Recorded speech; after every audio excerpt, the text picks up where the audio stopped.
And in between, as and when people will join it, then we will include them. Is my screen visible, ma'am? Yes.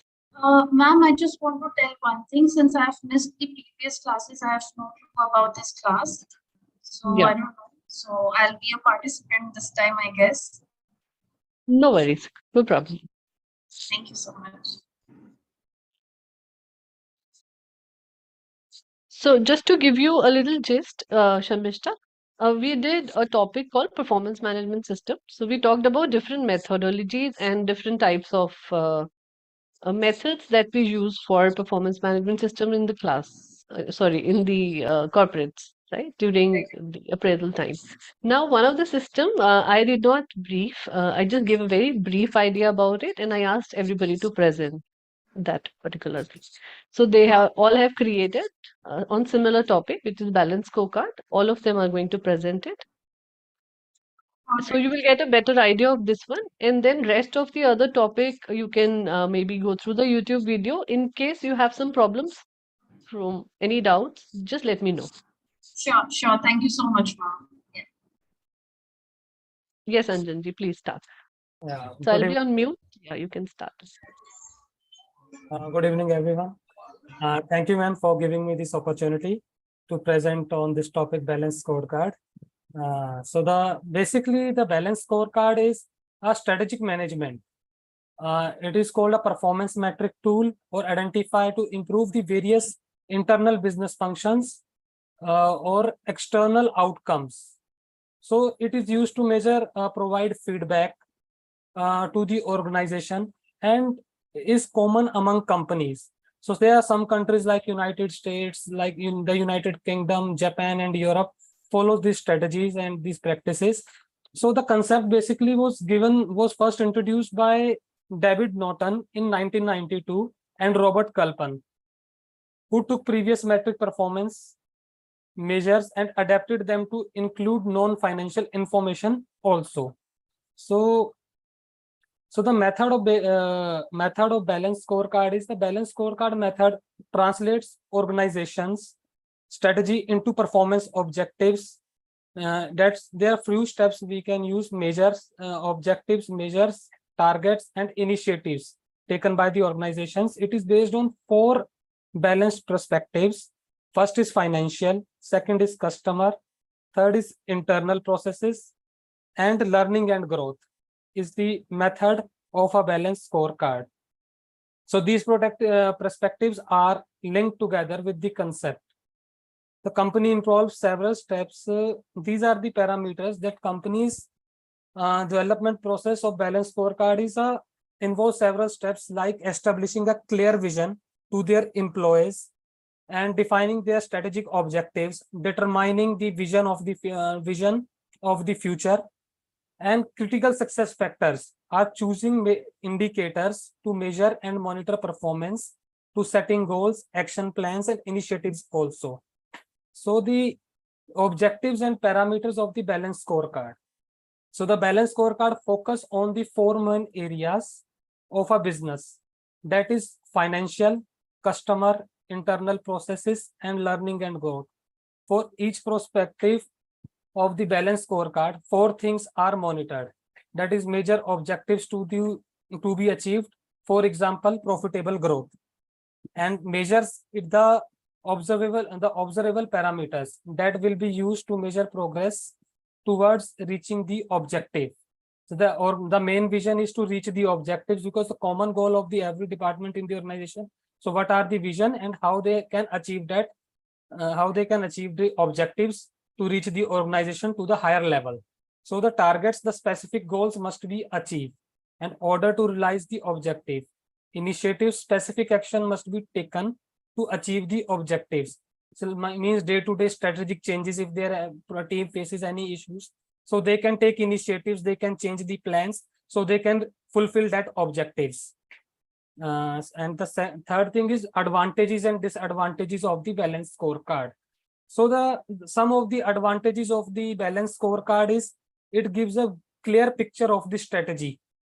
The whole team, the management can sit together, it can take discussion, work on 3 level. abstraction, and support the context of design of the strategies. And some of the that includes that it can be overwhelming frameworks, no focus on external factors, and competencies, lack of risk analysis, lack of time dimensions. The balanced scorecard term is also misleading in this. And the last, if we take the example of some few companies, that is Coca-Cola, is the balance, because the organization, if you see the balance scorecard of the Coca-Cola, so they focus on the three things, that is financial. So they measure the customers, creditors, and stakeholders who can evaluate their financial performance and their surplus growth. And internal is measure the management uses so to evaluate efficiencies of existing business, means what are the new technologies coming in the market, what are the strategies, so they can change in that. Learning and growth, so the measure that management uses to evaluate the effectiveness of employees training and compensation, what are the what trainings we have to give to the employees, what they need for their growth purpose also. And the second example is Southwest Airlines. So they focus on the first is financial perspective, that is profit growth is 47.8% increase and revenue growth is 5.6%. And the internal business perspective is fleet increase. They increase their fleet, that is 685 aircrafts. There is a shortage of aircrafts in their company. And sustainable operating efficiency, so 50 million kilowatt hours of renewable energy required for this. So customer perspective, daily reservations is the main, because everyone is customer satisfaction score. And learning and growth, new processes include in this 3,600 flights a day, flight completion record 98.3%. So that's all from my side, ma'am. Thank you. Very good. Very well done. Thank you, ma'am. So the time taken is a little more than required, but yeah, good explanation and good try to create the PPT. I would just prefer that less text should be there in the PPTF, and you should talk more about explaining what customer perspective is all about, how learning and growth and financials. So all the four parameters should be talked about with various examples. That would have given much better. But there is I'm glad that you did it in the PPT format also. That's perfectly all right. See, what happens when, making presentation and giving presentations are very integral part of MBA. Yes, ma'am. Wherever you do it from. So like I told you, I think I gave you this example that our teachers used to give us in IIM. It was like every second day there was a presentation you have to create, and that too a group presentation. So what it helps in terms of understanding the subject, we used to research from library, books and all that. Here now the technology is much efficient. And then group camaraderie, meeting people, talking to different classmates, finding a common time period where all of us can come together and talk. So this presentation basically a skill that needs to be learned for various things, right? So just keep that in mind when you're presenting next.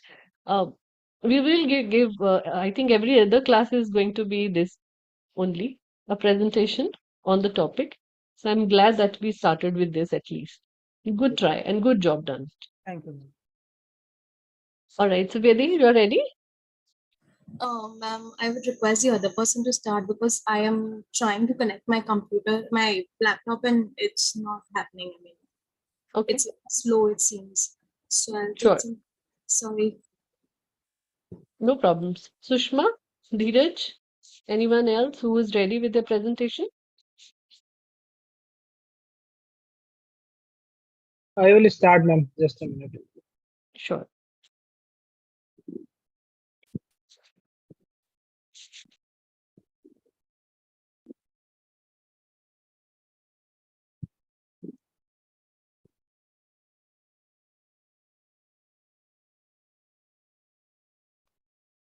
Go ahead. So it Start. is visible, ma'am, from my Yes, side? it is visible. Yeah. Okay. So coming to the balance scorecard, I think what is my understanding for this is that in these scenarios, we doesn't take the department's objectives or these. we take mostly into 4 different frame lines, that is a customer relationship, financials, the internal process, and the education and growth. What is the job learnings and other things. So in the balance scorecard scenario, what we do, we set up some templates and the timelines and the results, and then we keep on giving the feedbacks for the internal department or organization growth. So as you can see there, it is already mentioned that for the education and growth, we are having a job satisfaction. So we can have the surveys for the employees, the employee turnover, the means how much investment we are doing on the employees and what is the turnover for the company it is coming around.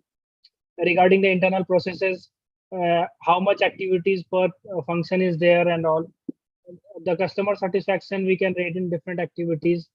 That is customer satisfaction rate, the customer retention, the deliveries and all. So what it does is it measures the past data with the present data, and wherever we are lagging, it gives us the feedback. So it's same like the balance scorecard method. We have set some targets for it, we have achieved something, and where we need to go in the next quarter or the next financial year.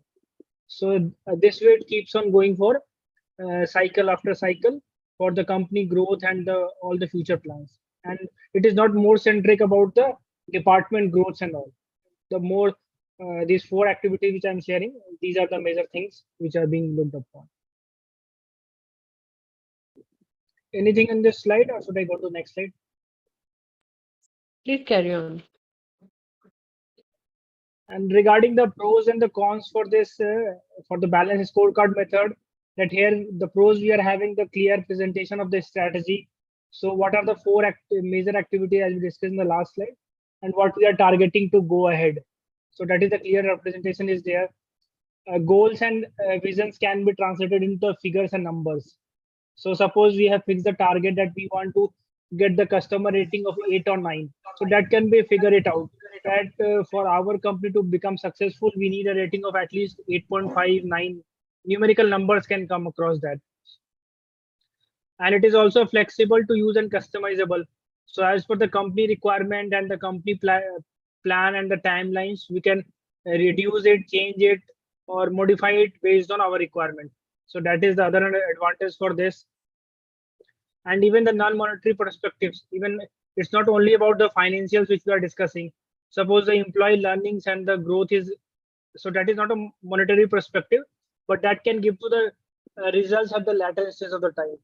So that is these are the few pros, and there are other pros also. Coming to the cons, what I can suggest that decrease in the, suppose the goals are really complex, so then bringing it into the balance scorecard method will be difficult, because we will not have the numerical things. We can't put in that 4 buckets as we discussed in the first slide. So there comes the challenges which needs to be taken care. And sometimes it can be considered as a controlling tool, that okay, we are having 4 benchmarks, we want to perform on this, and if we achieve this, it is good. If it doesn't achieve, it is not good.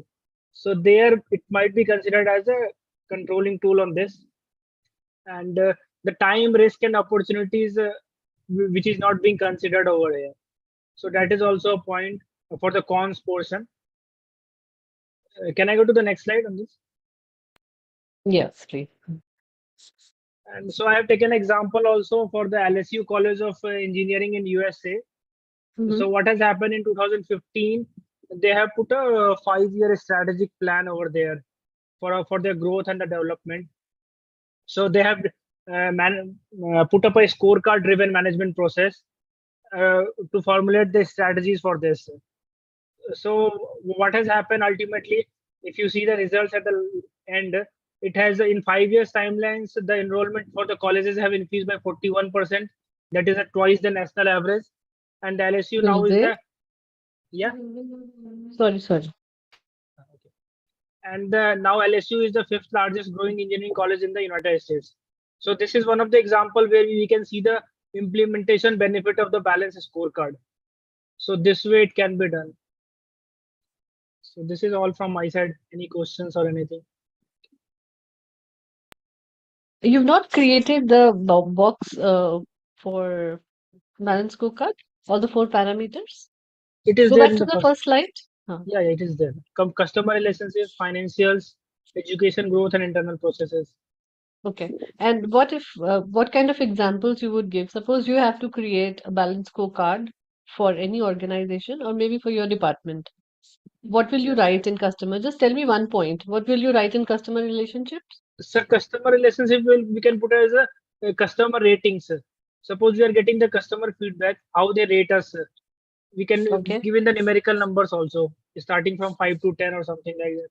So that Internal processes?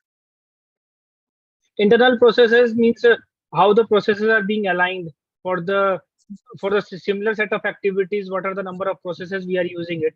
So that also can be quantified across over there. How will you quantify? Just give me an example, can you? Yeah, what I'm telling, suppose we are into a logistic business and all. So Hmm. suppose to take any order from a customer and to do that logistic operation, how many Hmm. processes or functions are being involved, and how much is the timeline for each process and this. So we Hmm. can track that also. Suppose order comes from a vendor to us, and how we process in our system, so that we Okay. can monitor it. Okay.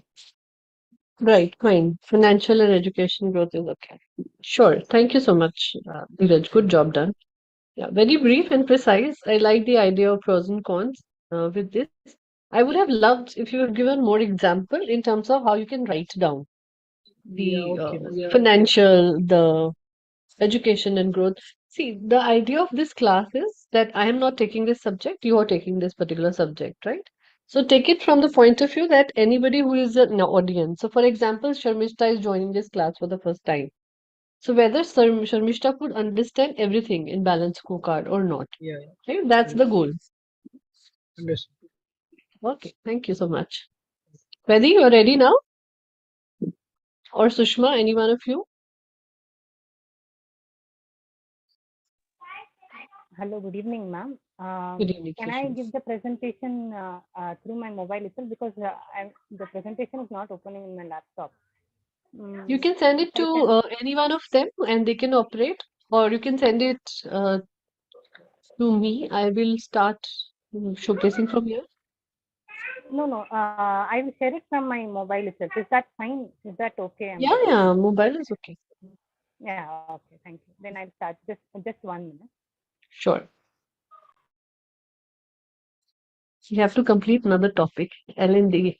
Again, I'm going to give you a lot of homework. Because L&D is a vast topic. I'm not sure how we are going to complete it today. Maybe we'll take it forward to next class as well.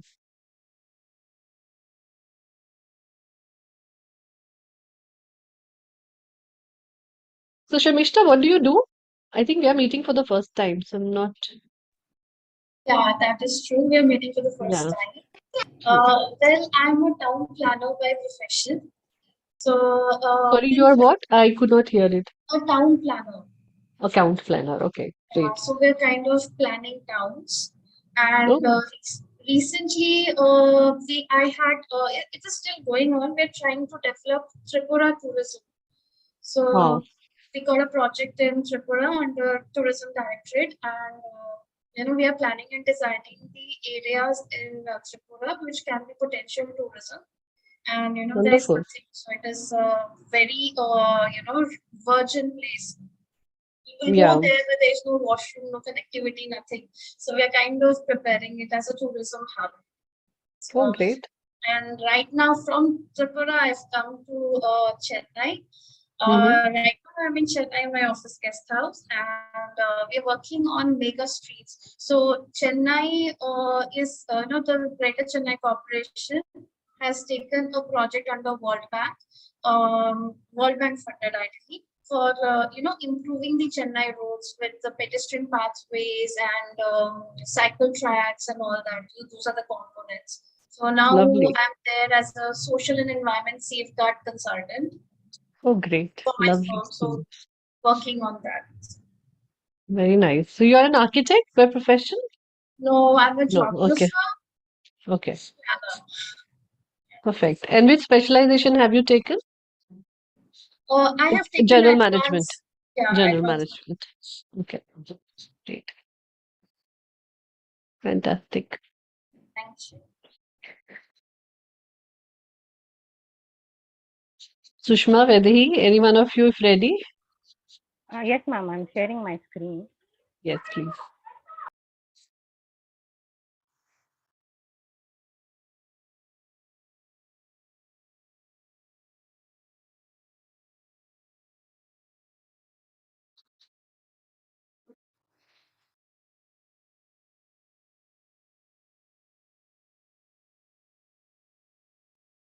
Ma'am, just a request from my side. Uh, I will be sending my CV to you on the WhatsApp number. If you can have some time and you can review it a bit, it will be Sure, please. Sure, I'll do that. by थोड़ा सा time today or लगेगा. I'll yeah, take to by today. Tomorrow I'll try and do that. yeah. By tonight I will send it. If you can have a review, that No, will help. no problems. Please do Thank you. that.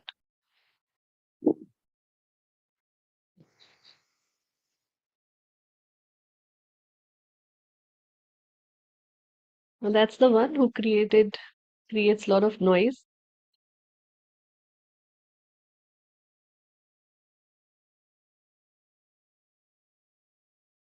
Yeah, we can see the screen, Sushma. You can start.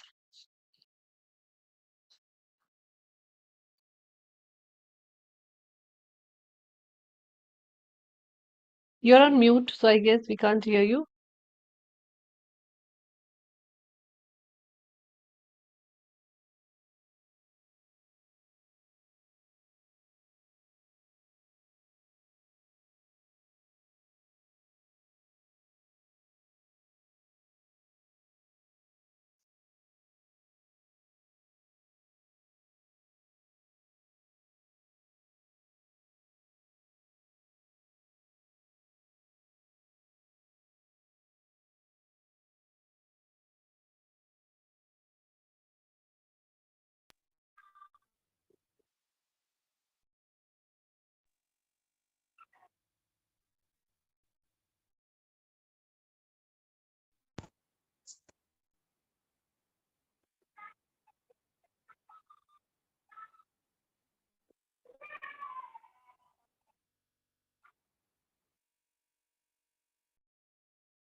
Am I audible now?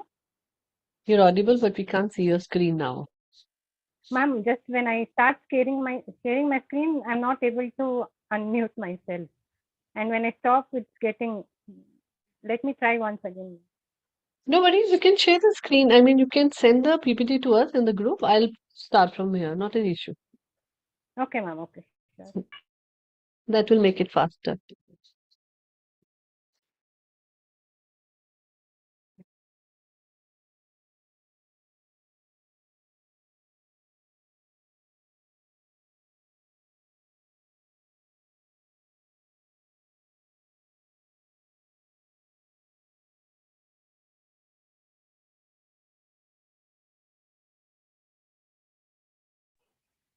Ma'am, I've shared in the group. Yeah, I got Can it. Just give me a minute. I'm just sharing.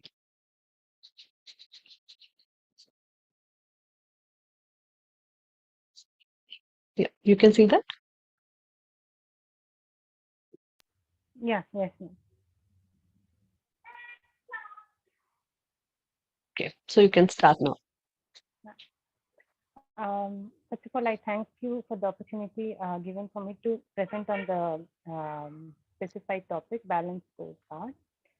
The balance scorecard is a strategic management framework that evaluates an organization performance for multiple perspectives. So it is basically a performance, it is a strategic management tool, how we measure the performance in an organization. It is of four varies: financial, customer, internal process, and learning and growth. So the balance scorecard can be used to measure performance in all these areas. It translates the company's strategies into specific measurable objectives and metrics, allowing for a holistic view of its health. By focusing on diverse aspects, the balanced scorecard helps align actions with strategic goals, enhance decision making, and foster continuous improvement in an organization's overall performance. So, since this balanced scorecard is applied in these four crucial areas of the company. It provides an overall growth and development for the company. Ma'am, can you switch over to the next slide? So objectives and parameters of the balanced scorecard, measurement of financial performance. So basically in balanced scorecard, as it is a strategic performance tool, measurement tool, it measures the financial performance of the company, and it as well as assessments of it assesses the customer satisfaction of the company. The customer's satisfaction level will be assessed through this tool. Then internal processes like employment, training and development, and coordination between employments, all those considerations will be under this basic balanced scorecard tool. Then learning and growth perspective, since it includes even employment, training and development as well. So there is more scope of how we can improve the employee performance. Ma'am, can you please switch to next slide? Yes, please. Advantages and the consideration, that is the flip side. Since this is applied in all major areas of the company, there is a balanced view of performance. So we can see in all departments how the performance is increasing or it is not up to the mark. Then alignment of objectives. The balanced scorecard makes sure that the objectives of the company is aligned to the performance as well. So this is the major advantage of the balanced scorecard. Then clear communication. Since everything is clear and straight in the strategies and the objectives mentioned, so it basically provides a clear communication throughout the company. Then strategic focus. So what is the main focus of our company as well as the employees? It enhances that, and it helps us work towards the strategy. Flip side, that is the cons, is the implementation is complicated, since all the areas should work towards the same objectives and same strategy.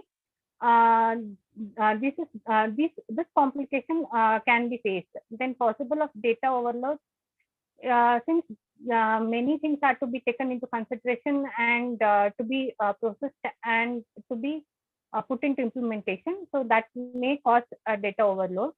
Need for ongoing updates and adjustments. So once made, a strategy cannot be forever. So we need an updates and adjustments periodically. So that is also a con of the balanced scorecard tool. Ma'am, last slide. So here is an example how a balanced scorecard can be applied. So if you can see in all the areas when they're applied, they're interrelated, and you can see at which level what strategy can be applied. So each and every component of the company is interrelated, and its performance also is interrelated for the overall growth of the company. Also, this is how we prepare a balanced scorecard. That's it, ma'am. Thank you. Good. Very nicely done. And very crisp and solid. Again, just one observation. I would have, I'm sorry, I was expecting more, what do you call it, real life examples in terms of how do you write No, ma'am, actually, I financial. just got confused whether to give a real life example or basic version of example. Anyone. So see, examples you've given like here, increased revenue per user.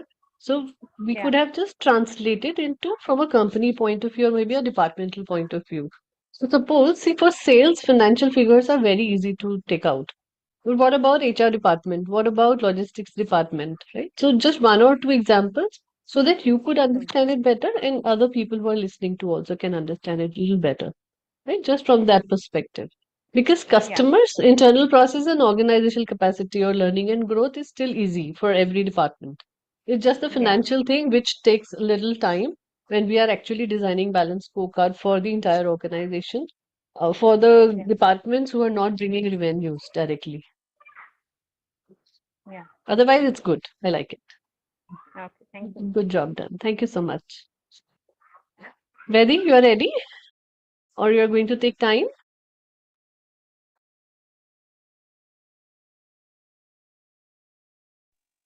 Hello.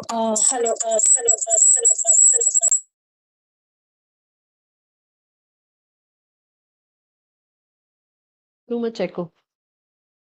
I think you're joining from both the systems.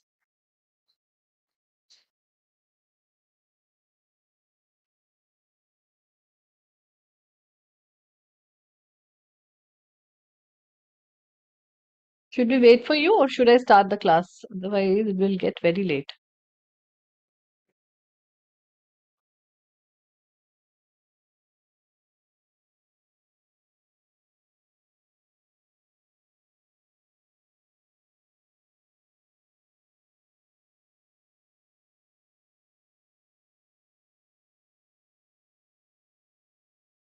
Well, they put a message for 2 minutes, I think. Yeah, I just read. So yeah, but in the meantime, she starts. Let's talk about L&D. What is your exposure? What is it that you understand from learning and development? I mean, this question is to all of you, whosoever wants to answer. And learning and development is an important aspect for organizations because Hmm. as the time is changing, the technology is changing, everything is changing. So get the employees aligned with the current set of things. There comes the role of a learning and development department. So where the company is trying to align themselves to the new technology and things, and here come then the learning and development department can help the people build the expertise in that scenario. So I think that is my perspective on learning and development. That's all from Google. What is your This is not exposure Google. to? This is just now only. It's not Google. It's a day-to-day office experience which I'm telling. Because we Okay. are having a L&D department in the last organization also here. So Hmm. what they do with us, so we send any request that we need a training on green hydrogen or something. So they just bring a classroom for us. They arrange a team. They arrange expertise on that. Suppose we are not having expertise, so they arrange expert on this. To let us learn the things and upgrade the team. So there comes. So what is my perspective on day to day? That was Okay. Good. Okay. Anybody else who wants to share? Some organizations can cross-train their peoples in this. Hmm. Cross-train their technologies matter, technologies. Okay. Yes, ma'am.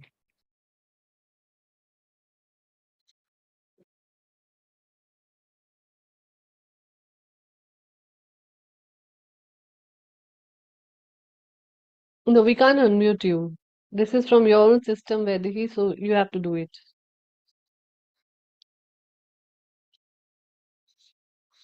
If it would have been muted from my side, then I would have done it, but it's not. It's from your system. Okay. Figure it out, or else you can give the presentation maybe at the end. I am okay with that. Till that time, we can just go ahead with the class.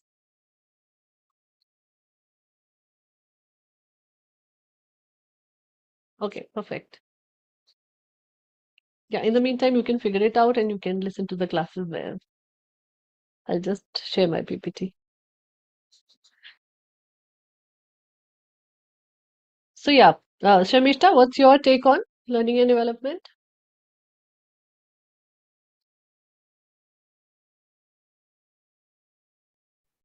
Yeah, well, I guess that as Dheeraj rightly had emphasized in our form also, like there are different technologies being used every day now. I can give you Yeah. my own example. Like recently, World Bank had changed from operation policies to safeguard standards or environment and social standards. So continuously the documents are changing. So, we have to, move forward and learn different aspects of it so that, we can implement those in our projects. That is Absolutely. So learning and development over a period of years, last decade, has changed a lot. Huge amount of changes have come. from LMS to MOOCs to different kind of technologies now, softwares, technology, artificial intelligence, talking about becoming a training and telling you different things. Every aspect of it has changed, and with the AI, it is going to change a little bit more. Right? So I'll give you a little exposure to everything that we can in one or two classes. But L&D is a huge, huge topic. Huge in the sense that, right from training need analysis, that how do you analyze how many people in your company need training and what kind of training they require, to going to design and develop a program in terms of creating presentation, creating content for your presentation, researching and developing, hiring subject matter experts, external trainers, and then use of technology. Right? So these are the few concepts that we are going to talk about today. So if you have any questions, do keep asking in between the class, right? So like learning and development, you can see it's one of the major functions of human resource management, and it has been a very, very integral part of human resource management, because when it comes to employee learning, employee efficiency, productivity, effectiveness, every time when we are talking about people's performance, it is automatically linked with learning and development. That what kind of training you have given to the employee to work on their job responsibilities or not, right from the day one. What kind of coaching and mentoring is available in terms of their managers who are there to give them the training, or subject matter experts who wants to give that. That's from the functional side of it. Then there are other aspects in this, which is behavioral and soft skills. So, like, you can be an expert in your functional knowledge, which is, say, it can be logistics, it can be like, so Sharmishta is from environment sciences. So she understands her subject really, really well. But what about the soft skills that is required for her to do the job on a day-to-day basis? So, like her discipline, her punctuality, her time management skills, right? And then the behavioral part of it, attitude, behavior with others, interpersonal skills. So all these things becomes makes one particular job or a role in an organization complete. So how do we have to make it complete is through learning and development. And how learning and development now is linked with performance management system that we just completed.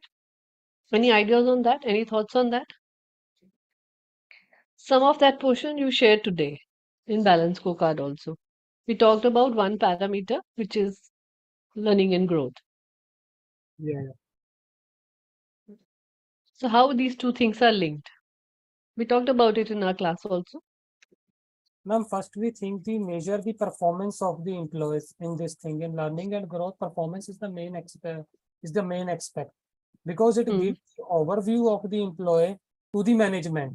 So HR thinks in a strategic way. So HR know that in which area he or she has to work on this, and so where he wants to reach, where he want to see where he or she want to reach after 5 years of the top level of the management.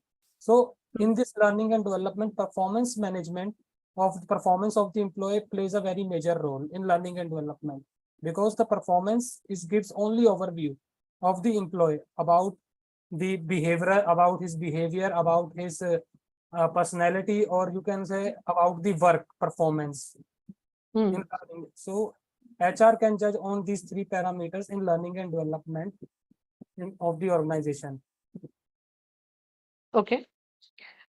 Anybody else wants to say something? It's all about the strategic, as we have discussed now also about the balance scorecard.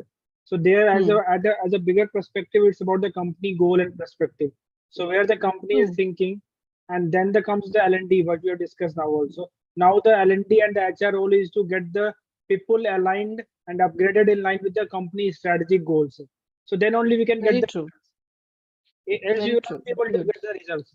Suppose company is thinking in a different perspective and they employ in a different page. So here comes the HR who will align the employees in line with the company perspective, the business perspective, and everything. And then the growth and the results which we can monitor. So there comes this. Good. Very nice. So, like, we studied in performance management system also that why PMS is called PMS, not performance appraisal only. When we call it performance management system, it talks about not just knowing the performance at present, but also telling you the path that you can create for yourself for a long-term period. And how this path can be created in the form of two, three things, which is your career progression or career development, however you call it in the organization, and also your personal growth in terms of, yes, you are being given training to achieve organizational goals, but whether you are bringing some changes to yourself also or not, in terms of your status symbol growing, in terms of your financial status growing, in terms of your knowledge and subject matter expertise growing. Right, that's why you see that, when we join an organization on a lower level of the hierarchy, people generally put a lot of time into doing physical labor, physical work, whether it is physical work in the factories or manufacturing side, or physical labor in terms of working on computers or writing down certain things, right? As and when you start growing into your seat in your career development happens, more time you are bringing or you are spending is into thinking, brainstorming, strategizing, giving ideas, planning, forecasting. So these are few, a lot of things. And these are the jobs which take a lot of time, because it's not something that, you can come up with a plan just like that. You need to go through the research and data. You need to understand what kind of financial figures we achieved last few years. So all these things can then talk about your future planning and everything. Now, learning and development aligns everyone with all these aspects of working in an organization, whether physical labor, which is your functional training, whether it is your brainstorming or channelizing your creativity for something, or it is creating plans for the future, strategizing, all those things. That is the reason when we grow a step further, right? You become a manager. Suppose you are an individual contributor right now, and suddenly you become a people manager. You have a team now who is reporting into you. Now you know your job really well, but you don't know people management skills. So you're always facing a problem. Somebody or the other is coming to you for a problem. They have a personal problem. They are absent most of the time. They're not able to contribute to the team. Different kind of grievance or conflicts keep coming in. So how are you going to handle that? And that part is not just human resource manager's job. This portion of learning and development, or this portion of analyzing, giving them people management skills or getting those people management skills, is part for every functional head, every functional manager, whosoever joins in, right? Now, why is L&D important in human resource management? Why are we taking it so seriously, and why it is being taught since centuries? Number one is obviously very simple, engaged employees. The more you give training to people, the more number of people will spend time in your organization, learning challenging things, handling different kind of crisis, different situations in a very, very good manner. So engaged employees means always happiness more with the people. Right? So that is an automatic way of bringing L&D into the organization. Then continuous improvement for sure, like Kaizen, we spoke about last week also. So Kaizen is a method, a Japanese method, which talks about continuous improvement in whatever you are doing, whatever processes you're creating, financial things you're creating, people you're creating, everything has to grow from whatever it is. And that improvement has to be consistent. There should be. So if we are talking about a company, we are talking about a department, and we say we need 5% year-on-year growth. So that 5% year-on-year growth has to come all the time, every year. It cannot come for 2 years and then it should go stagnant. It can keep growing. That is similar things for humans. So for humans also, like for example, I'm not sure how many of you are aware of ChatGPT or other tools of artificial intelligence. Have you already started using those tools for your uh, subject matter knowledge? Are they increasing or helping you in getting to know more things? So, with technology available now, just with a click of button, what you have to do in ChatGPT is just create a login. You write any word. When it was launched last year, we just did an experiment. I just put a word called emotion into it, and I asked the ChatGPT to create a poetry. And trust me, that created a beautiful poetry on emotion. Just one word and original poetry, 100%, not even taken from anywhere else. Right? So imagine when artificial intelligence is becoming so smart, there are chances that they might take our jobs. There are chances that they might become much more intelligent, because the kind of information and data We can put it for an artificial intelligence, we cannot put in a human mind. That's not possible. We keep forgetting different things. So, how we can become much more smarter than technology is by improving ourselves, right? Improving our soft skills, improving more towards emotional intelligence, improving more towards our soft skills. Whatever that emotional intelligence, what the artificial intelligence cannot do, we need to work on those things, those skills really, really hard, right? So that is why continuous improvement should be there. Then third is improved team performance. Wherever it has been seen that the organizations who are very serious about learning and development interventions in the organization, they always make sure that their teams, I mean, they always show those results that their team performance has improved, increased to a different level altogether. Purely because when you give them challenges and also you give them training to overcome those challenges, these people become more engaged. And when they become more engaged, they actually feel themselves valued in the organization. When people feel valued in the organization, they start taking care of the sense of ownership. So that sense of ownership, this is my project, this is how I need to do, this is my timeline with the clients, whatever things are there, right? So all these things comes automatically for every member in the team, and hence the team performances are becoming better and better every time you bring learning and development tools. Also, from an organizational perspective, complete. Wherever you have learning and development interventions for every department, whether for functional trainings, technical trainings, behavioral or soft skills, people generally tend to start behaving in a different manner altogether. They become so culturally aligned to that particular system that they don't want to leave those organizations for the fear if I change from this organization to another organization, the culture would be different. Then I'm not sure whether I'll be given so much of learning and development or not, right? So this is how you can keep your people retained in the organization for longer period of time. You can give them happiness, and then these people can really be a longer benefit for you in terms of team building and performance, right?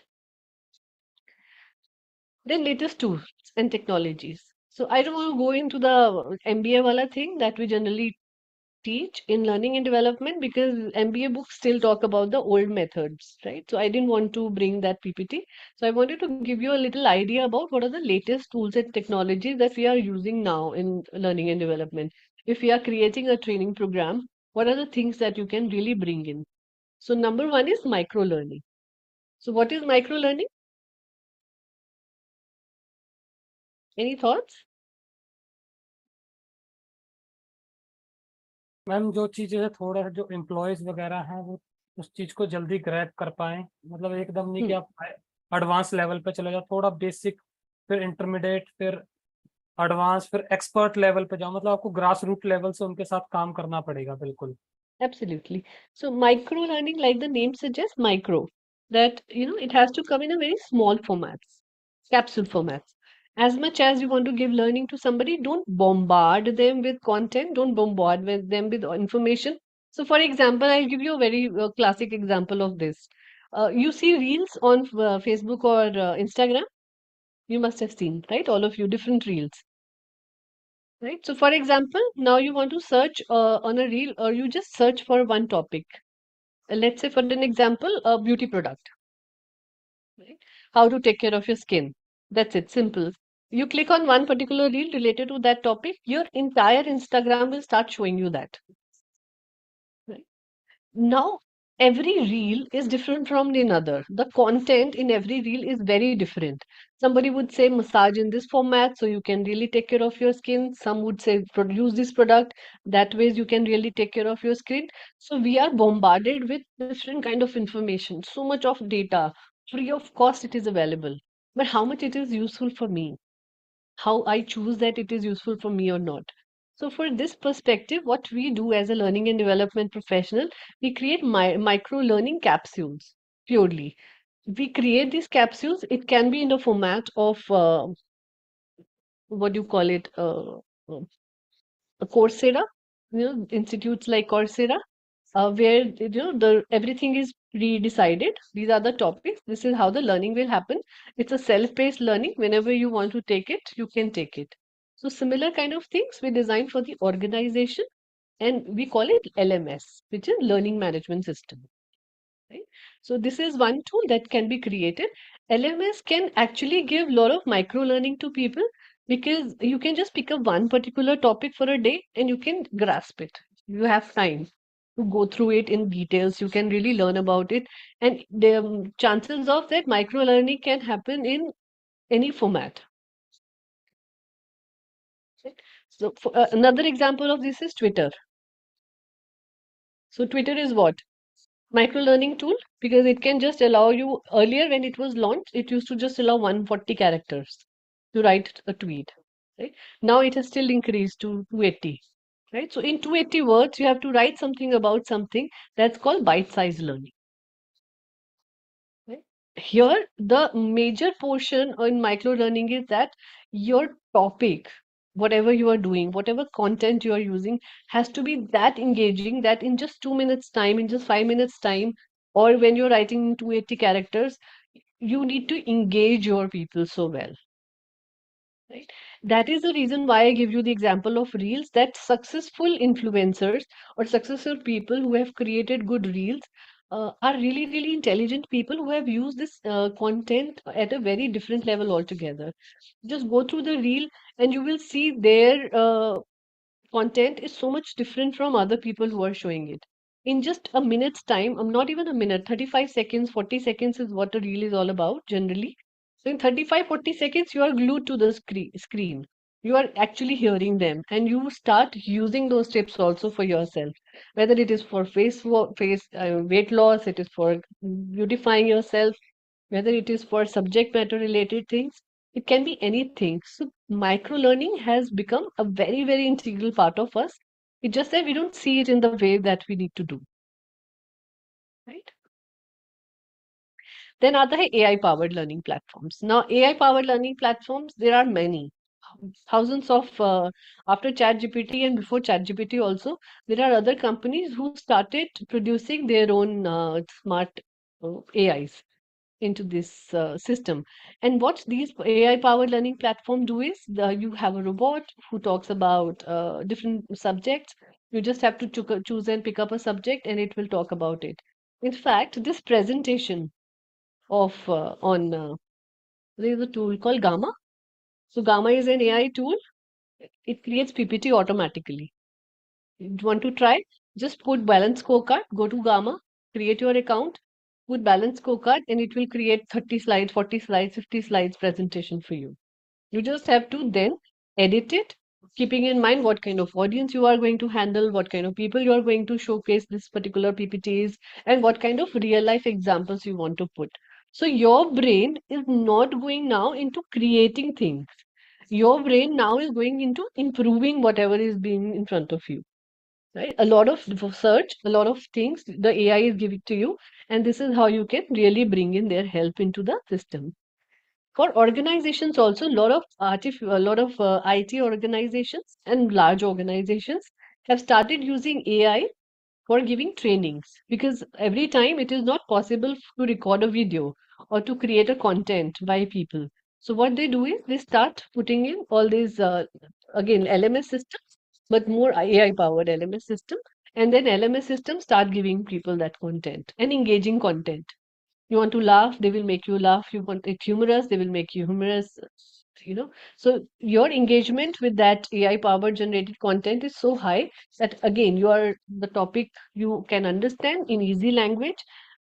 Best chances of AI, I mean, the best thing about AI powered learning platform is it is available on all the languages. Right? For suppose if I am creating something, or like we have Vaidehi, who is also a learning professional in our group. If you have to create some learning PPTs, or you have to create a content for giving trainings to people, or design a program, it takes huge amount of time and energy. You will research the data, you will then take out the best points, then you will see what kind of examples will match with that, real life examples of the companies. You will try and find some case studies out of it. Now all these things is done by AI for you. Right? Now you want to bring humor to that, they will bring humor. You want to bring different kind of industry example, they will bring you different kind of industry example. Whatever you want, it is all available with them, right? And they will make it so engaging. For a trainer, it might become difficult to speak in so many language, but for AI, it is not. So it can be translated into Tamil, Telugu, same training program in different languages available. So what advantage it is giving to the organization? For example, an organization has people who are from different demographic areas, or they have branches in various areas. So it will really help for them to understand everything, the similar kind of contents in their own languages. Right? Then other have virtual and augmented reality. How many of you have experienced augmented reality? Ma'am, we can take the example of virtual augmented like naval and air force aviators because simulator, because they can give an overview about that, how they can face the challenges during the flight and how they can engage or how they can target the enemies. So virtual augmented reality just give the overview about this. Right. But have you ever experienced, have you gone through that experience yourself? Have you ever worn those AR, VR Yes. instruments? Actually, I tried at the time Hmm. in Air Force Station with pilots in virtual augmented reality. Great, wonderful. Hmm. Anybody else? Dheeraj, Sharmishta, I use it Vaidehi, to look for the Sushma? videos and all, informative videos and all. Informative videos and all. You have that instrument with you where you can Well, see everything. I'm not having it. Okay. So I'll just give you an example. So what happened with the virtual and augmented realities that you can just wear that glasses, I mean that instrument that they have. Usually it is available at gaming studios.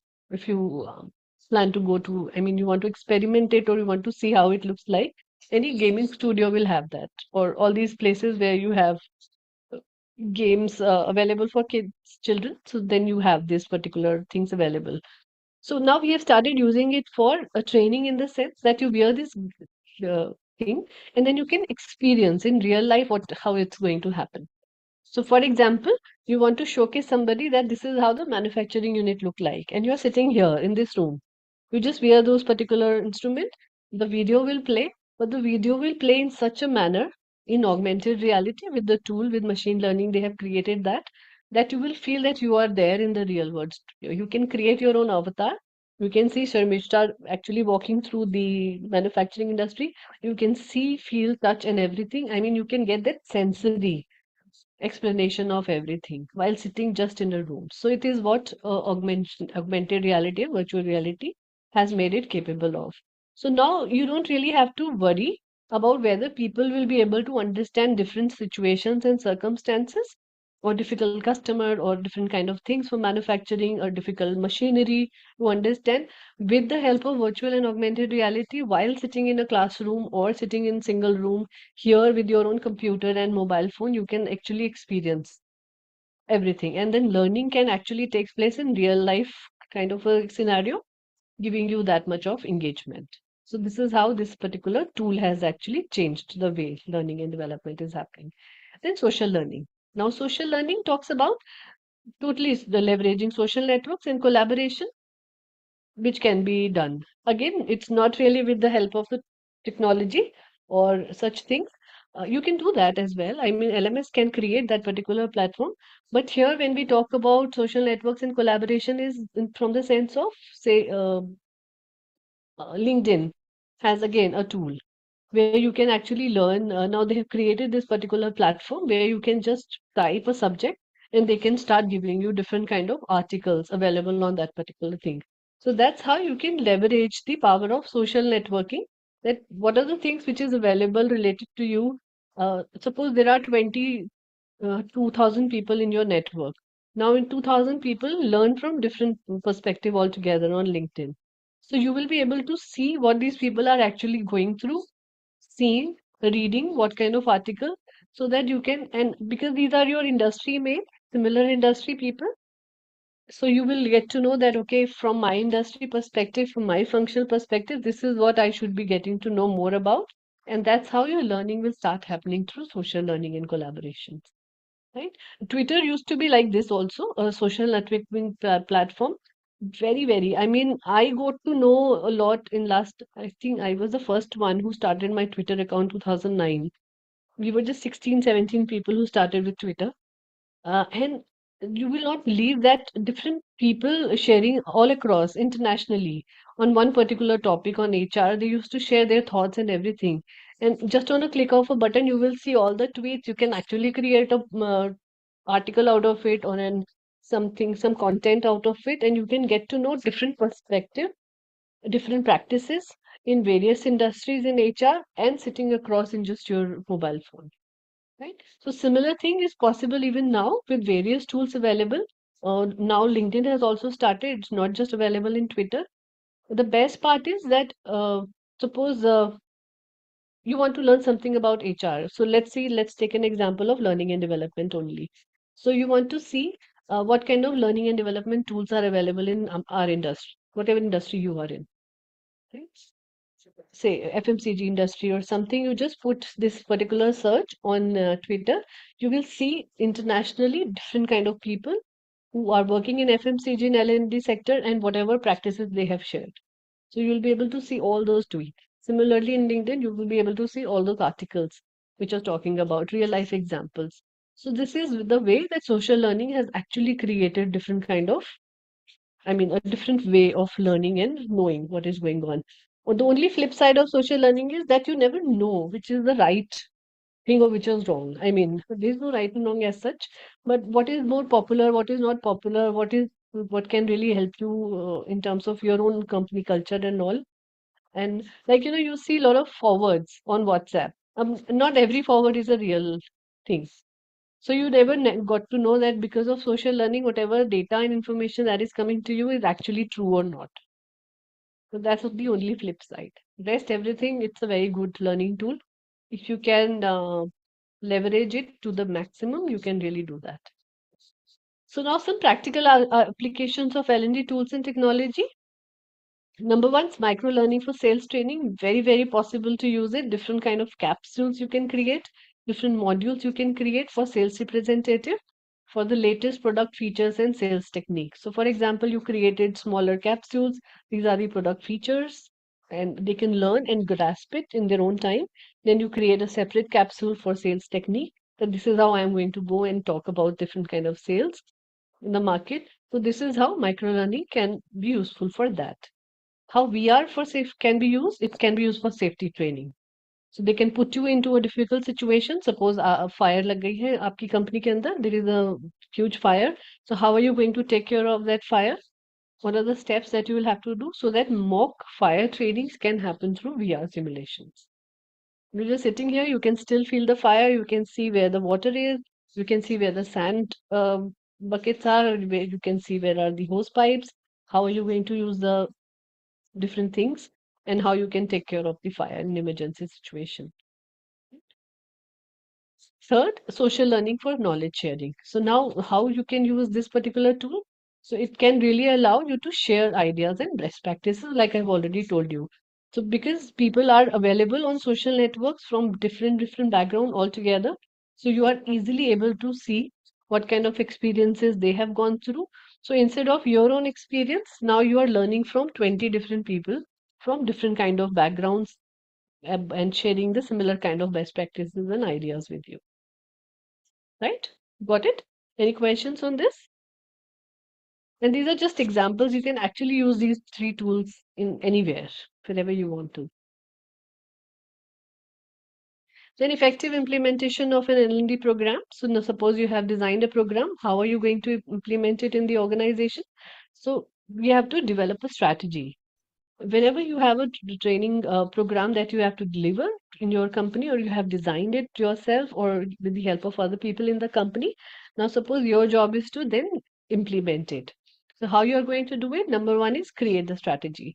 Your L&D strategy has to be so attractive that employees in the organization could never say no to attend those training programs. Right? They would come themselves to suggest, to tell that this is how we want to learn, this is how the perspective should be, these are the examples you can constitute, or these are the topics we are interested in. So similar kind of different kind of things. How the communication of those goals and objectives going to happen with the people is what makes your learning and development program successful then and there. Because most of the time you will see if you become part of L&D somewhere, maybe as a subject matter expert in your own area or from HR perspective, whatever perspective you become an L&D, a part of an L&D, what happens is that people face a lot of resistance. Generally, nobody is ready to do learning and development. They won't come for the training program. They will ask you the kind of questions people ask you कि आज उसमें snacks में क्या मिलेगा, breaks कितने होंगे, और कितना एक्सरसाइज कराने वाले हो. So these are the few questions immediately the employees will ask you first, and then they will come to you. But instead of all these things, the idea of promoting how good a learning and development program would look is how the communication you are going to do. So you can choose different tools. So maybe a VR to give them an idea about what are the contents that you're going to choose. So that will make it much more attractive. So that strategy has to be developed in a manner that whatever goals and objectives you want to accomplish, you need to communicate them for the implementation. Then allocate resources. Now, allocation of resources means budgets. First of all, most organizations stay away from learning and development, or they don't want to get involved into too much of learning and development, is purely because they always say funds nahi hai, budget nahi hai. So as an HR head for the organization or functional head for the organization, what most of the organizations really, most of the people can really do in the organization is they can sit for the budget. They can ask for the allocation of budget with the start of the year. So जब March April में budget allocation हो रहा होता है, just make sure that your budgets are allocated. You need to be prepared before that what kind of training programs you want to run in the organization. Your training need analysis exercise should have been completed before that, so that you have the idea.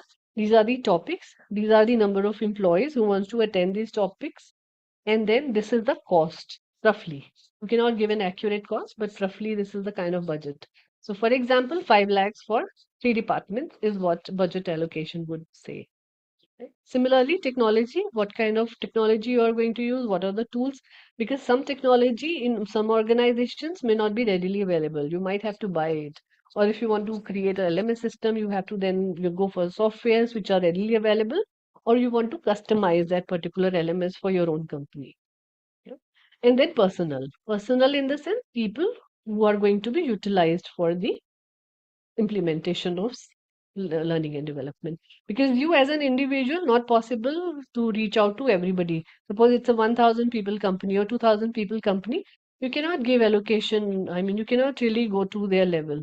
So you need to then see how and when we are going to reach out to all the employees, if the training is that necessity in the organization. How are you going to reach out? What kind of people are going to require? Am I going to use learning and development people from various departments and create them? This is we call train the trainer program.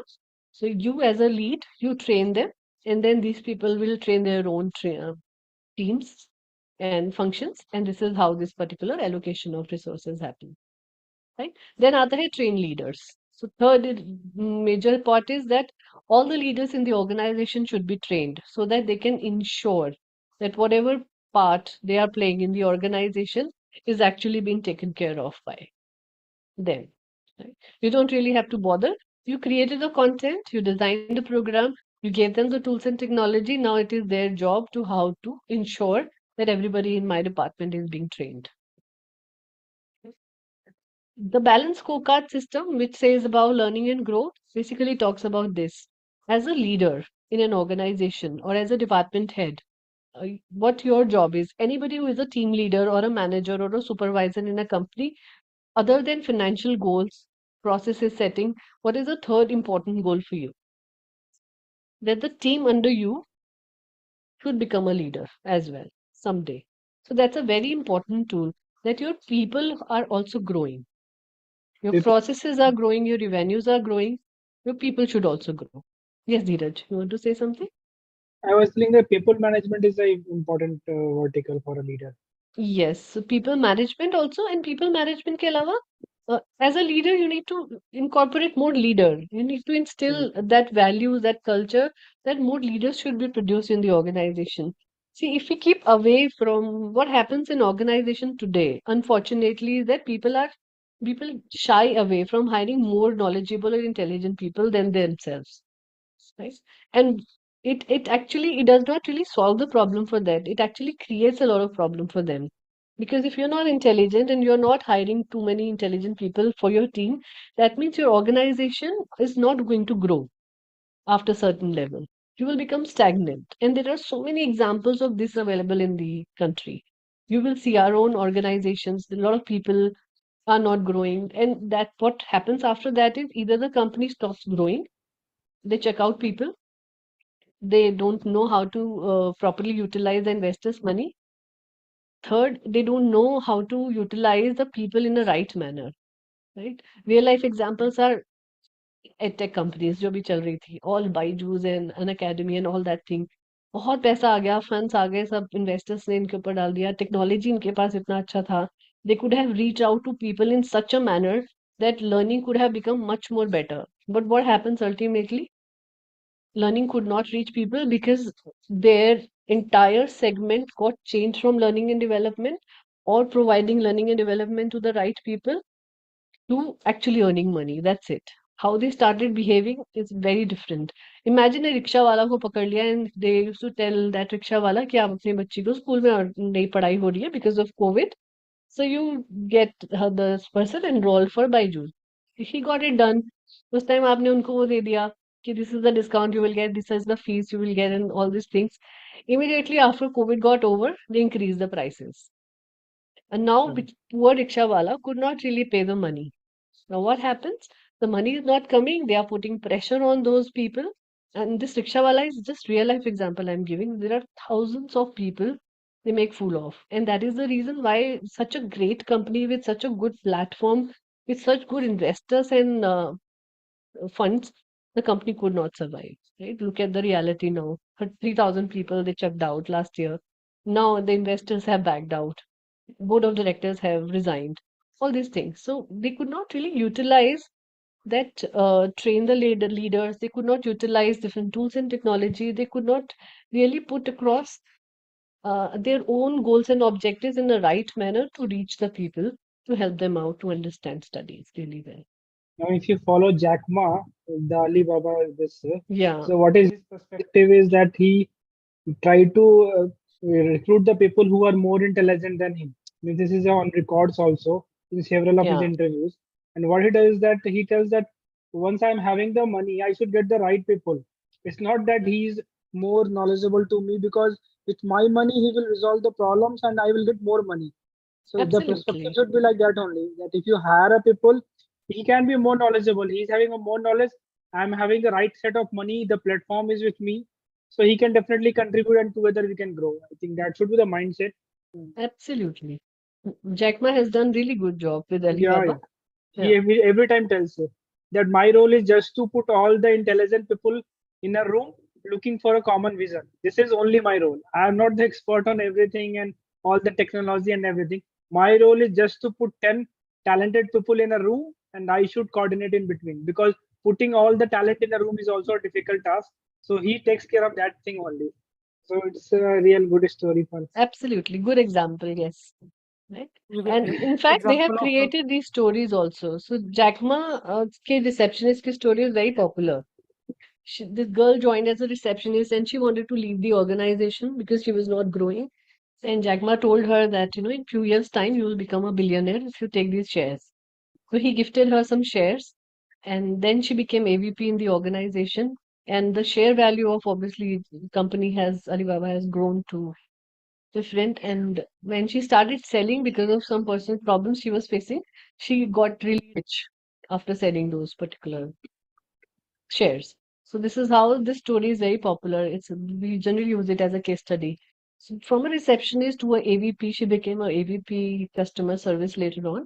So this is how her personal growth, professional growth, monetary status. You will see when we talk about learning and development, it's not just about one particular parameter we are growing. We are growing people as complete in a holistic point of view. Right? So you join an organization with a Maruti 800 or now chalo Maruti to aata hi nahi ab 800, maybe a Wagoner. Now from Wagoner, when you join as an engineer or as a fresher or just maybe with a year or 2 years of experience, when you want to grow in the organization, you also want to grow your status in terms of bringing more wealth to you. So from Wagoner, you want to really shift to maybe, uh, what do you call, Fortuner or maybe, Endeavor or कोई भी any other better car.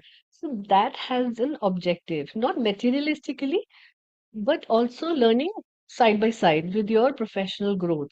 with your personal career development, learning different kind of things, and getting to know getting to know and become an expert in whatever subject you are handling. Right? For example, I'll give you another example. So there is a lady called Dolly. I'm not sure if you know about her story or not. So Dolly was from a very not really from a very good background initially, but she created a career out of sari tying to other people. She used to really help people out in how to drape a sari in different formats. Now she's become a celebrity herself. So all the big movies, all the big programs, all the big weddings of celebrities that you see, not just movies, even Isha Ambani's wedding and all that thing, she's the one who draped her lehengas, her dupattas and the saris and all that. And she charges anywhere between 35,000 to 2.5 lakhs, depending upon what kind of sari or you want to drape. So imagine our mothers, our family members used to wear saris every day, and they never thought of creating a career. But she thought of creating a career out of it, and she became so rich in terms of not just material wealth. Now she started her own company called Drapes, Diva Drapes, something like that, where now she's selling her own branded saris, blouses, different kind of things related to that. Only that particular segment, just selling out. Right, so she's earning two ways of money. So I was just telling this to my students and my family members that imagine she became a subject matter expert in draping saris, different format altogether. Sari se dhoti kaise banaye, lungi kaise banaye, Maharashtrian sari kaise pehne, Kerala sari kaise pehne, or India mein to obviously, sari is such a big festive. Right, so this is how she created a career out of it, and now she became such an expert that she started designing her own saris as well, created her own brand.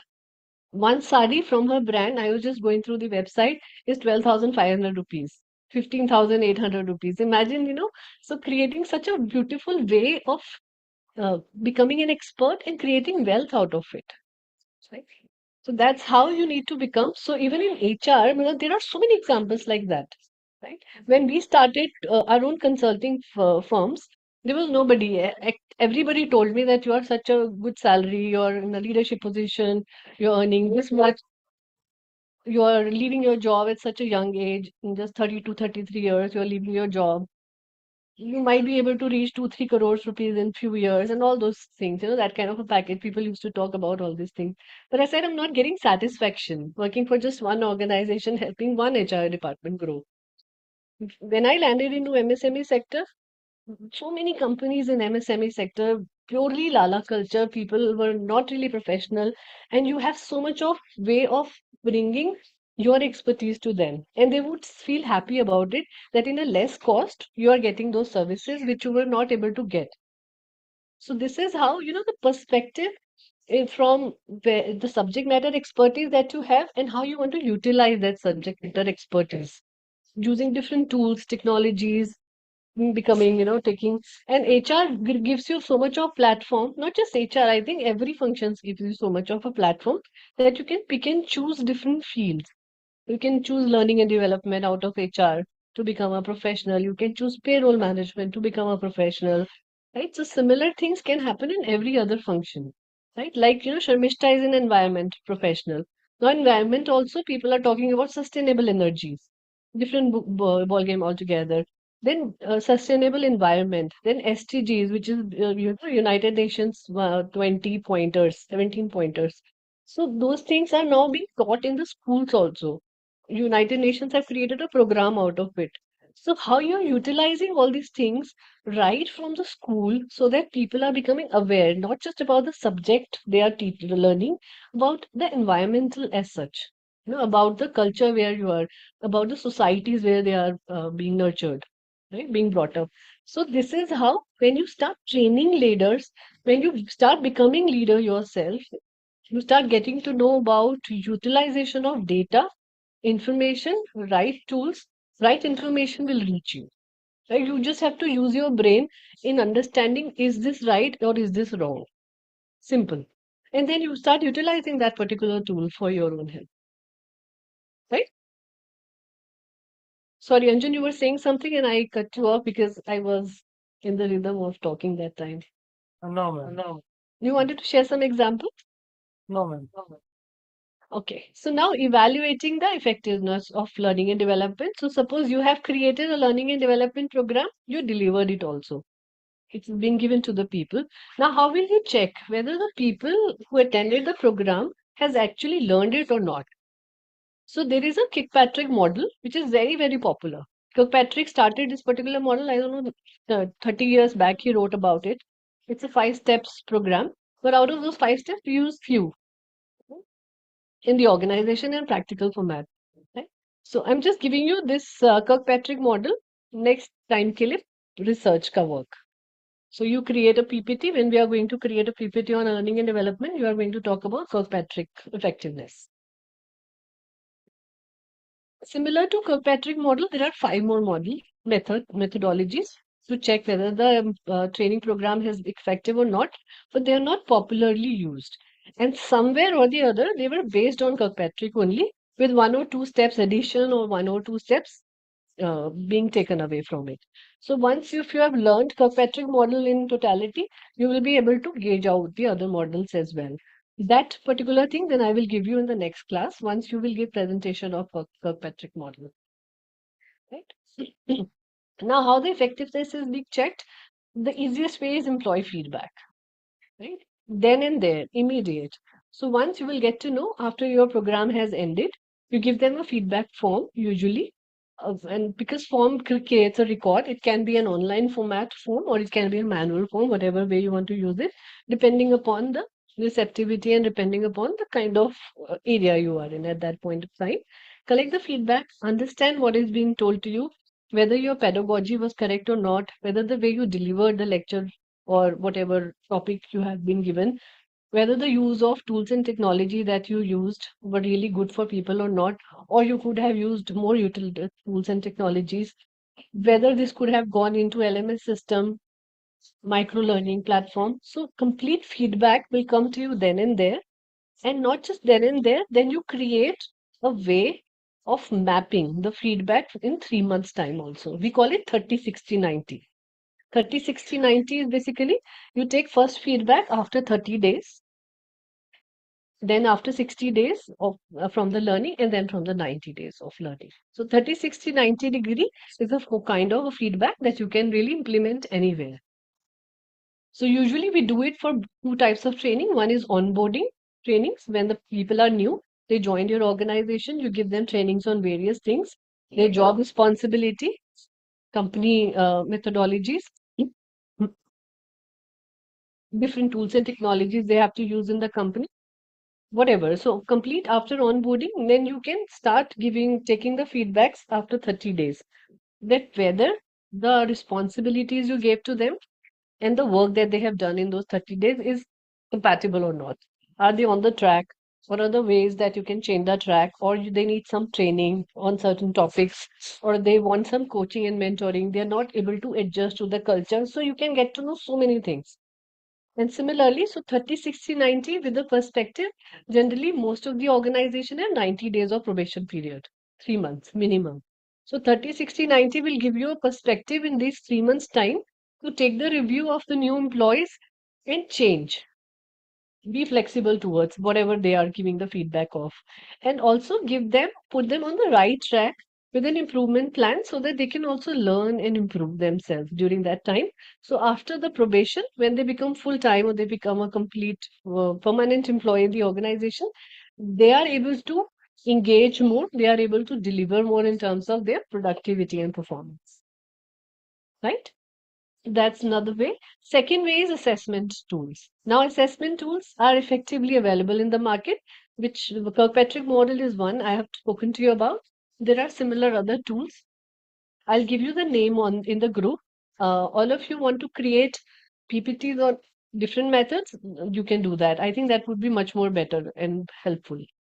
I'll give you the names of all the models. So one can take Kirkpatrick model, other one can take George model. So there are 5 different models. All 5 of you can take different models and we can give presentation. Right? So these assessment tool, it will tell you it's very simple, not really very difficult. There are 5 methods generally to take that feedback out of these particular tools, and you will be able to implement it. Most trainers external trainers or people who give trainings or who call themselves that they are trainers, they don't use effectiveness tools. And what happens when you're not using effectiveness tools? You will not be able to gauge that how many employees actually improve on the job. What is the purpose of any training? क्या होता है usually purpose of any training program that you want to incorporate? To upgrade the people and Right. So one is to upgrade the knowledge of the people, right? And any other? Some people can learn something new about the technologies. Okay. So people can learn something more about the subject matter, whatever, and related tools and technology, right? Right. The ultimate goal of giving training is to see the improvement in the performance, right? Your productivity should increase on a day-to-day basis. अगर आज मैं किसी company के अंदर काम कर रही हूँ या suppose I am being a faculty here in YSI, right? After getting feedbacks from, you know that this is the seventh batch for us. All the 7 batches, I have been a faculty. So all these 7 batches, what we generally do is we ask for a feedback. And suppose you gather all those feedbacks at the end of every session and you see and learn from whatever people have told you that this is how the new things can be developed. This is how, more practical aspects can come. All those things. And if all these 7 batches, we are not using any of the feedbacks, any of the reviews, that means our product performance and productivity has not improved. I'm still using the same format of the PPT. I'm still using the way the oldest PPT, same subject, which cannot be possible. When we started our first batch, artificial intelligence was not there. So you will see the old PPTs will not have any topics about artificial intelligence, anything. But because now it's a new topic, so we have to incorporate all those things. So that's how our productivity is also increasing, our performance is also increasing, right? And that is what the students will demand from us. So similarly, when you are in an organization, your job description says that these are the things demanded out of from you, right? At the end of the day, if you have to earn the salary, you have to put this much effort at least.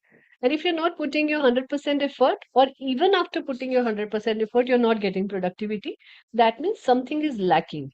So the training and development's job is to provide what is lacking in you so that your performance and productivity can improve, right?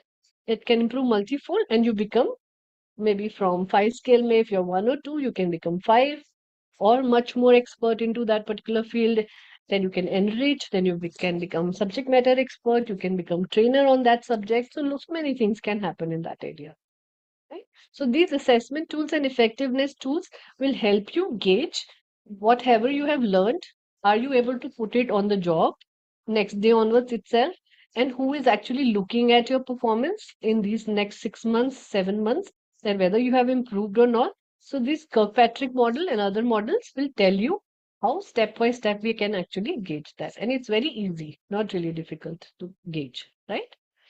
Third are the performance metrics. So now performance metrics is similar thing, which is your KRA, KPIs or balance scorecard, right? So obviously, when you are in the organization, ultimate goal of learning and development is to improve on your performance metrics every year so that you can scale, you can develop further, you can become much more senior in the organization, your career is advancing or progressing in the company. So that's performance metrics.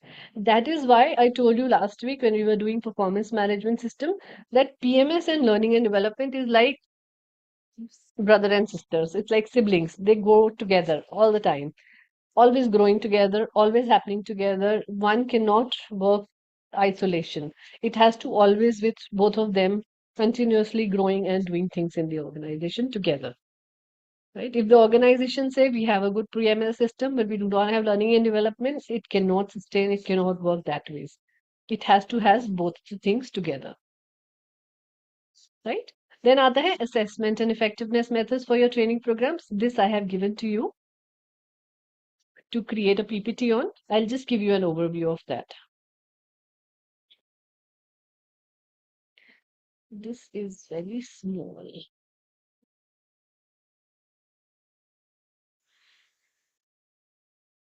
You can see this, right? Collecting employee feedbacks, 5 approaches. Right? So point in time surveys is one way of collecting the feedback. then interval employee surveys and focus groups, then pulse surveys and check-ins. So pulse surveys are basically immediate surveys that is being taken immediately after the training programs. Then employee life cycle measures of moments that matter. So you have the entire career. Suppose somebody has spent 3 years with you, or 5 years with you, or 7 years with you. So you see right from where they began, how many trainings you incorporated, and how much learnings they have taken so that they have become whatever they are today. So talking about their employee life cycle, we also used to create for one of the organization, we created a tree for career progression. We saw that this organization has lot many people who have grown internally. And what we did was we created a proper tree, cardboard ka, in hardboard format. And this tree had a name written on it of an employee and then various years of success that they have. So first year they joined as an executive, then second year they got this much, then third year this much, and then in between pointers were written that these are the trainings, this is how they developed themselves. Right? So this is how we created different trees, and these trees were planted everywhere. I mean, we placed in inside the organization everywhere. So for everybody, right from the reception to the people who are joining the organization, to see and learn that if I'm going to put a little bit effort in this organization is helping me out in becoming more progress in my career. So this is employee life cycle measurement of movements. This is one survey. Then continuous dialogue and analytics.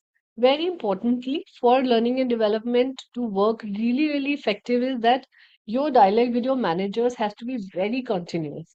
That is the reason why we are taking learning and development in one of the subject in advanced general management is that if you want to become a general manager, you want to become or portray yourself as jack of all trade. You know finance, you know marketing, you know HR.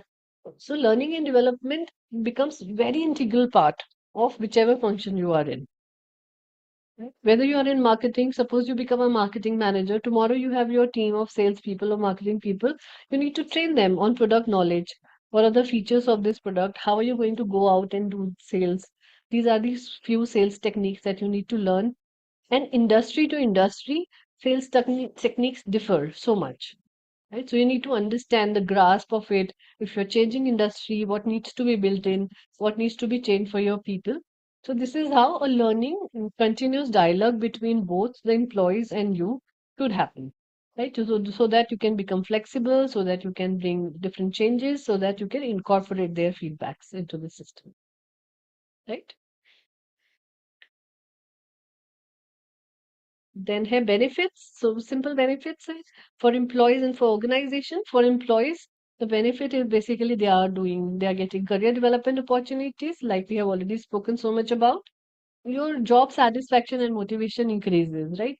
You actually feel that I'm learning so many things in this organization. You feel good to go to the company every morning, right?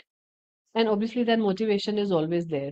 Then provides opportunity for personal growth and development, because you as an individual should also grow. You're not just working for the organizational goals and commitments, your own personal growth has to be carried forward too. Right? For example, you will see that today the younger generation who are joining the organization, what they really like, they all talk about one language. जितने भी millennials अब जो आ रहे हैं, no, immediately from colleges and all, they all talk about कि we want to work freelance. We want to work at one point of time for 3 companies because we want our flexible timings. I don't want to go 9 o'clock to the office. I want to go 11 o'clock to the office. I want to work on my own time. I want to deliver better things for different organization at one point. I want my flexibility. I don't want to become a slave for any organization. So ये बहुत common चीजें आप millennials में आप देखोगे. And this is how the generations are changing. And with the generations changing, with the methodologies, with their ways and their asks are changing, you need to change the way the organizations are functioning. Because if you will keep rotating or if you will keep functioning in the same way that you were doing earlier, you will never be able to adapt to the newer systems and intelligence. Right अब imagine अगर आप artificial intelligence को लाओगे ही नहीं पूरी company के अंदर right और the younger generation is much more better in terms of understanding technologies than us right why they are much better than us is because उनके पैदा होते ही उनके हाथ में मोबाइल फोन्स थे we never had that technology we did not even have computers right? We got to know about it later in the stages and we developed ourselves. Now these generations have everything. उनको कभी सीखा ही नहीं है efforts करना, library में बैठ के book search करना, they have never learned. What they have learned is immediately Google करो या different kind of चीजों पे button click करो and you have the information and data available in front of you. So why not to utilize those skills and give them that kind of personal growth and development into the organization and keep the study ones, which is the experienced ones, as subject matter expert, so that you have a collaboration between both senior people, experienced people, mid-level people, and the younger millennials who can bring different tools and technologies for you in the company. Ma'am, just a Then, different perspective yeah, please. to the last point, na, provide opportunities for personal growth and development. Yeah. So this can go in a different perspective also for organization. Sorry. So just an employee gets a training which is very relevant and new to the market, and the candidate use is an advantage for himself. Suppose he Mm. appears for an interview across the different locations or different organizations, and he get a different job and a good job, and he leaves the organization. Means that can suppose a company is not going through a good financial situations and all, but although they are implementing the learning and development, and considering the financial situations, the candidate gets the training and all, and he takes this to his advantage and he tries to leave or at least try in the market to get with this latest They technologies and the learning.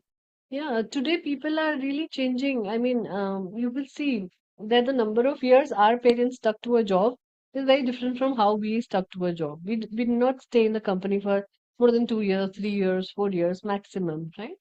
Our parents have stayed, but my father stayed in one company for 30 years. Right? One company, he grew, he did everything. So this is how the time has changed now. With learning and development, there is always this khatra that people will go to join another organization. But imagine if you're not going to give them training and they stay in your organization, you're going to be in losses all the time. Right? So that risk has to be taken by the companies, and generally they take a very calculated risk on this. So they see that people who have really performed well in the organization and have shown the ways of staying in the organization for a longer period of time. So maybe after they have spent a year and a half in the company and they have shown a different kind of results altogether, then you start giving them different trainings, which is like, for their development completely. Send them for development programs. So like I tell you another example of this, like army people does that. Right? When in army, what happens is that when people are about to get retired, because they can take voluntary retirement also, people who join a service, short service commission, they can retire after 10 years, 15 years, 20 years if they don't want to stay in the army for longer, in defense for longer. So what defense services do is they send them out for different training programs to different institutions. I remember when we were in IIM Ahmedabad, there was a program only for an army people that they ran. It was for a week's time and completely 47 people joined, 47, 50 people joined. Everybody from army background, defense background, from various places of India.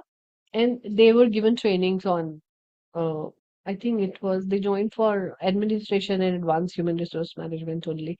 That's when we met them. Right? So they give that kind of a training, they invest that much of money. उस time पे this program for 6 days was 45,000 rupees per person. I think शायद defence वालों के लिए थोड़ा subsidy होगा 35-40,000 तक का होगा. But imagine defense services spending for 50 employees 40,000 rupees is a good amount for their development. And they help them, they have a placement center in defense, which helps them get jobs outside as well in corporates. So they reach out to us when I was heading HR for one of the largest organizations. So we had this tie-up that for security, for administration, and for another service, I think for fire and security, we used to hire people only from the army background. So they have this placement center and this used to help. And so giving why we are talking about this is that personal growth and development is very important. And defense services, like, because they are government organization, उनको क्या जरूरत है training देने की? उनका काम खत्म हुआ, आपने उनको सर्व किया 30 साल तक, 25 साल तक, then you are getting retirement money also. You are getting pension after that. So you can really sit at home and do that. But they don't want to give that feeling to India. They don't want to give that kind of insecurity of people. That whatever you are earning as a retirement plan is obviously your money, but you can become more skilled and learn. This is where this entire segment of professional growth and learning has come to organizations also, where organizations started putting a lot of efforts into giving trainings to their people for their growth. Now, what are the benefits for organization? Obviously, retention increases. People feel challenged, people feel growth in the organization, they feel they are developing, so they want to stay in that organization where they see that they have a long term perspective of staying. उनको तो उल्टा ये चाहिए होता है कि हमारा culture change हो जाएगा, एनवायरनमेंट चेंज हो जाएगा, मैनेजर्स चेंज हो जाएंगे, दूसरी ऑर्गेनाइजेशन में not be that great. So most of the people come with that security, that comfort level कि यहाँ सब कुछ मिल रहा है, why not to stay longer? But the organization has to give them those efforts in finding out who are those talent they want to retain and then developing them proper in the company. So right from their people management skill, behavioral skills to succession planning so that they can be prepared for the next level trainings properly. Then organizational performance and productivity increases for sure. Every employee who goes under proper training and development becomes much more effective in terms of their productivity. So automatically, if you are giving training to 100 employees in a year, those 100 employees are contributing towards organizational performance and productivity. Right? That's a direct link. And this is what the metrics also talk about. I'm sure Hardik sir will take you through that metrics program class. This is one of the metrics that we calculate in the organization, that productivity increases directly with the link of how good hiring you're doing, what kind of learning and development, and how good is your performance management system. Right? Then third is enhance the company's ability to adapt to changes. Agility is a word which is really, really incorporated well in the organization, especially for human resource management or people who are into people management. Agility is something that brings automatic adjustment to the environment that you are in. Right? You need to be agile. You need to be so fast that whatever the circumstances, situation, things that you're associated with, you are able to come out with the solutions. When you attend a lot of training programs in your entire career, or the organization who are really, really helpful in creating learning and development programs, they automatically increases your ability to become and flexible to change, adapt to changes much faster. Then last is conclusion. Invest in L&D as an organization, utilize the latest technology, very, very important, and measure and evaluate training effectiveness.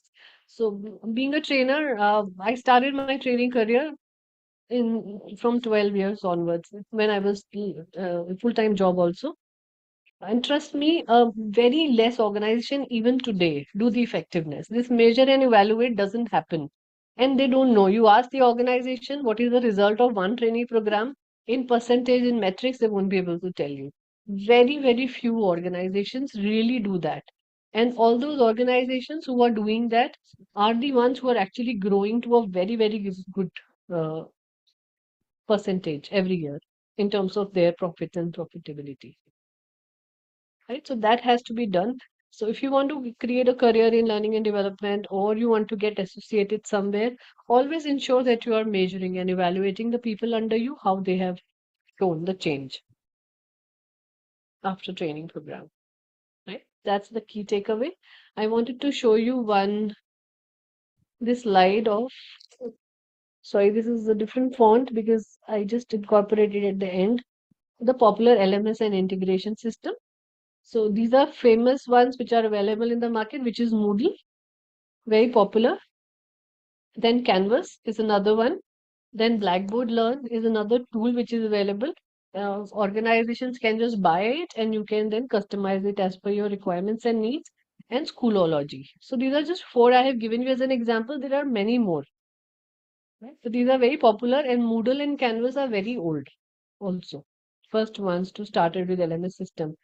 So what they offer is course creation, complete assessment, collaboration, and different kind of third-party tools and technologies can be inbuilt into the functionality to run the program.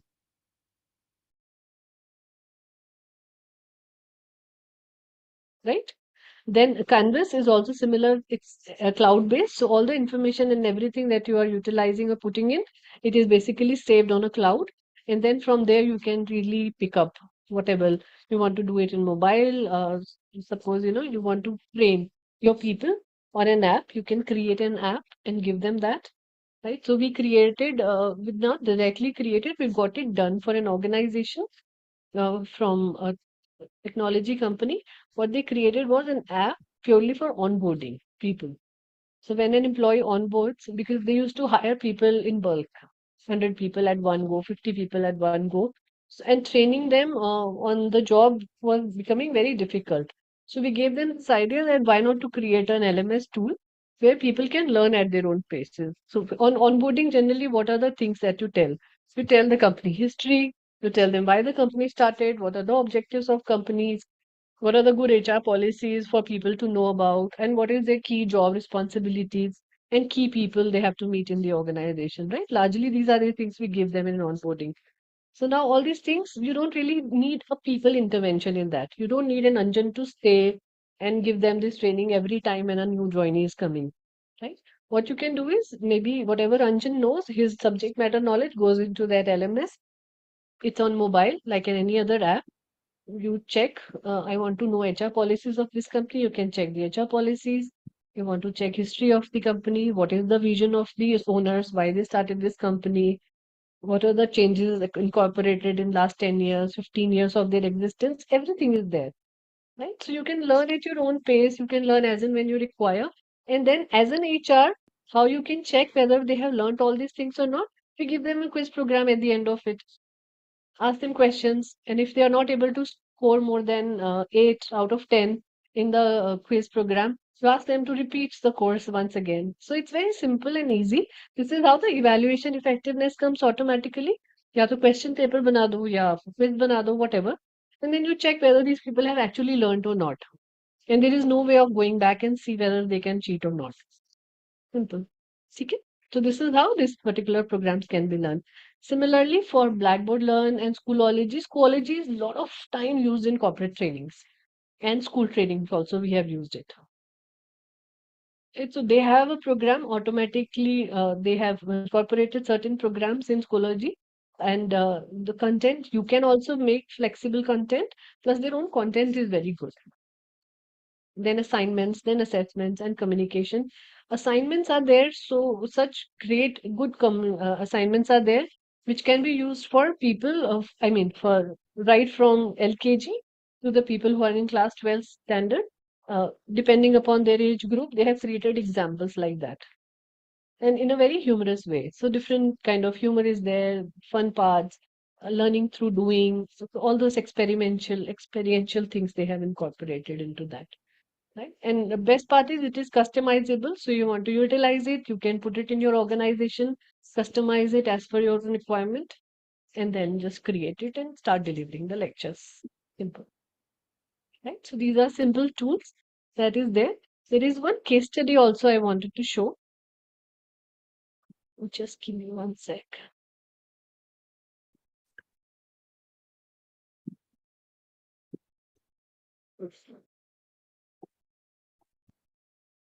So case studies will help you to understand what organizations are really doing in learning and development in real time. And that will give you another perspective of how to solve problems through learning and development or what to do in learning and development. So I have removed the name of the organization.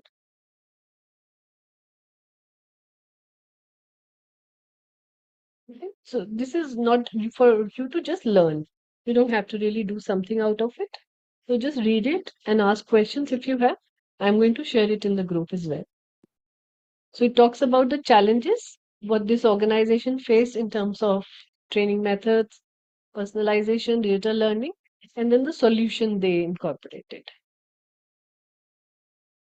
Then how the implementation was done, and the result and the conclusion.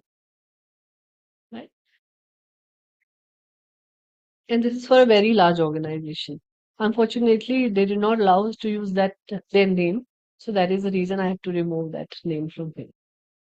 Similar case studies, many such case studies would be available on internet as well, especially Tata की बहुत सारी हैं. So if you want to learn more about learning and development in real time, because Tata is one company, they are diversified in various industries. So they use different tools altogether for learning and development in different. So for hospitality in hotels, in Taj Group and all, they use a different types of trainings altogether, completely different. Then in TCS, in technology company, they use a different kind of tools and technologies for training.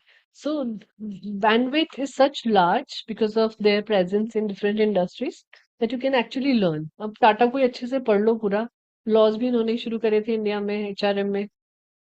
All the good practices or the good policies were started by Tata. So Tata is a holistic company to learn HRM in a nice way. अभी थोड़ा haywire जा रहा है, but otherwise till last 10 years it was really good. सब कुछ आप टाटा के examples के साथ पढ़ते थे. Every law that is there, majority of 70% of laws were created by Tata Group. Sir ने पढ़ाए होंगे ना industrial relations and law. IR में sir. लॉ नहीं आए होंगे. लॉ भी पढ़ाया है, सिर्फ आईआर पढ़ाया है. IR लास्ट क्लास में IR होंगे. आईआर था ना, लॉज नहीं है अभी. एडवांस जनरल मैनेजमेंट में नहीं है, एचआर वालों के लिए होंगे बाद में. So laws, there are more than 200 laws in human resource management related to Companies Act, Industrial Dispute Act, different kind of things. So ये सब कुछ laws जितने भी हैं maximum के अंदर टाटा का contribution था as a company. The need of creating these laws, to getting it passed, to getting it enrolled and implemented, because it was the largest company even that time, 100 years back also. So इनका impact इतना है हमारे HRM में. So that's how you can learn. So I'll share this case study so that you can just go through it. And I'll share the method's name of effectiveness. You just have to create a presentation. The format of presentation is going to be the same. The first slide is going to talk about the topic, the method that you are choosing. Suppose you're choosing Kirkpatrick model. So we'll talk about that, the 5 steps of it. Then how you can utilize it in real-time training program and any example of a company.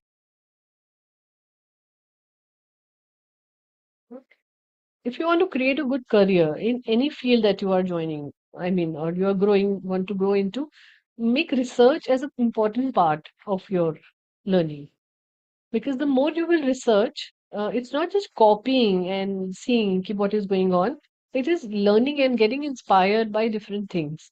So, for example, we are working in, there's a client of ours who is into media, advertising and media. So they create all these film shootings and everything that you see as an advertising. Most of that is created by them. Now, what their entire team utilize their time is researching कि worldwide क्या चल रहा है, किस तरह से की technology use कर सकते हैं, what is the best way colors codes we can use, what is the set of colors that can be utilized, font size क्या यूज होना चाहिए, all these things. Ideation करने में इतना टाइम नहीं जाता जितना रिसर्च में जाता है. Right? And I think I have seen this in my own self as well, and the people I know.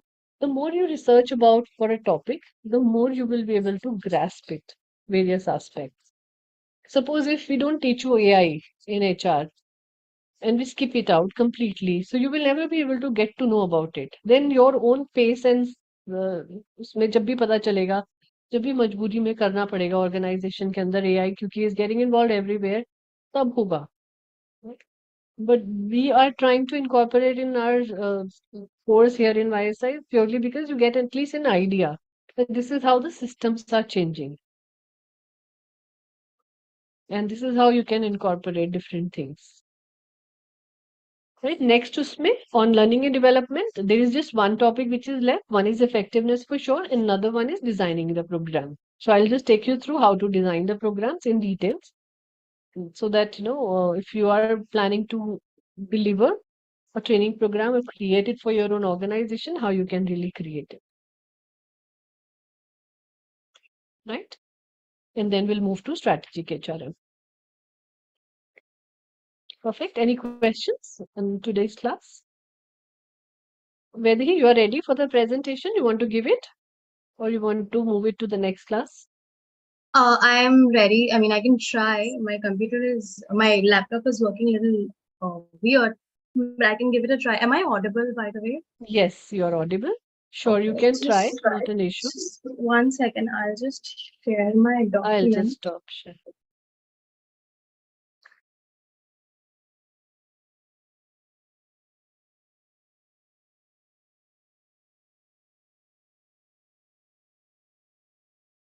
Is it visible?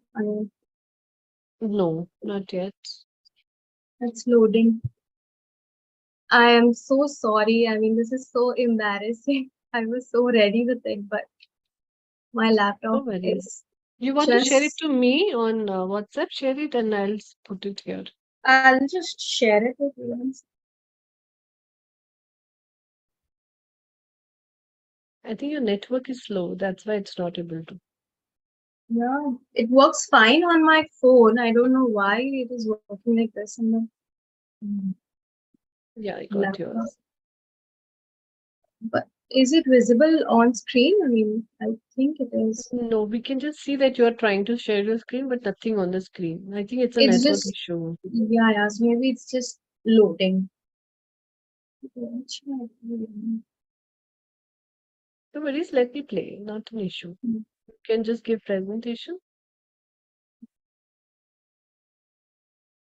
Um,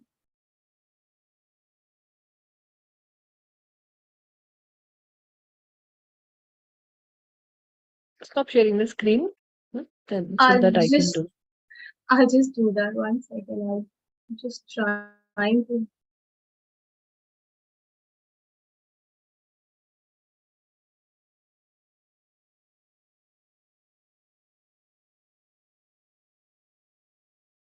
So I'm using Zoom on my laptop after a very long time, and that is the reason this is acting out all weird. So it may not be the updated version. That's why it is so slow. I did update it before the class, and it is updated, Okay. but it's purely because my laptop has gone very slow. That is the reason this is acting like this, and I'm trying to Might be. stop share where it's happening.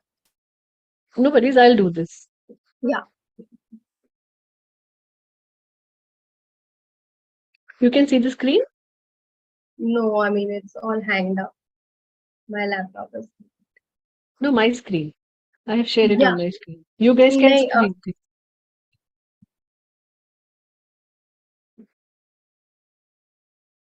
Can you all see the screen?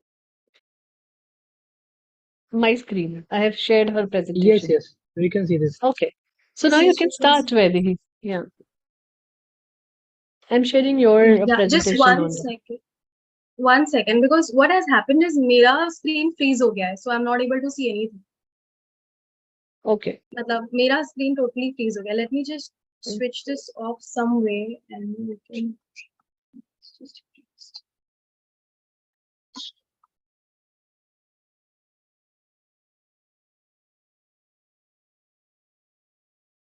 1 second.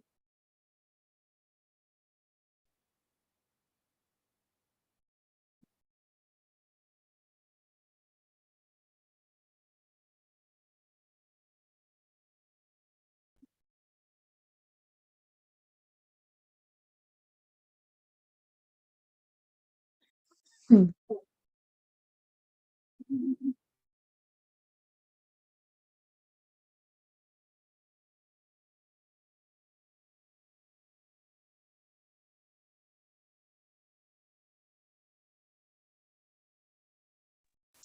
Can you all hear me?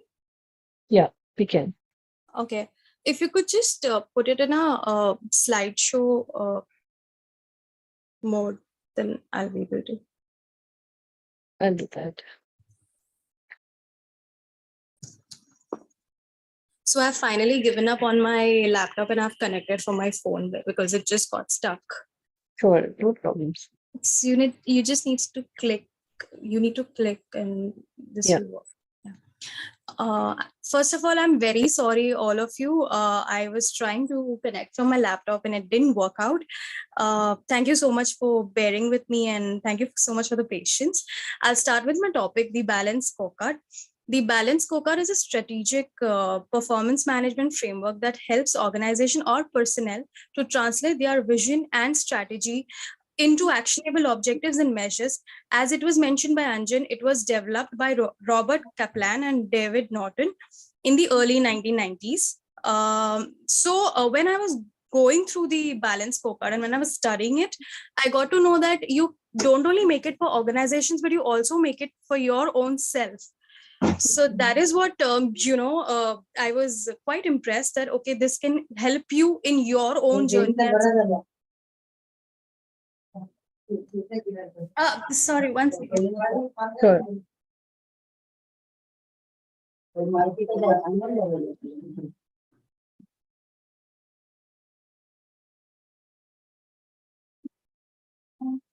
Sure.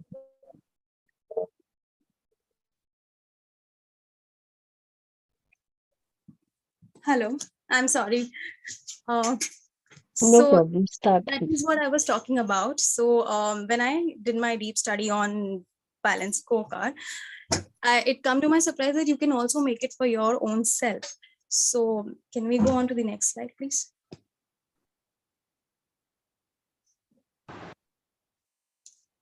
So the objective here is the balance scorecard.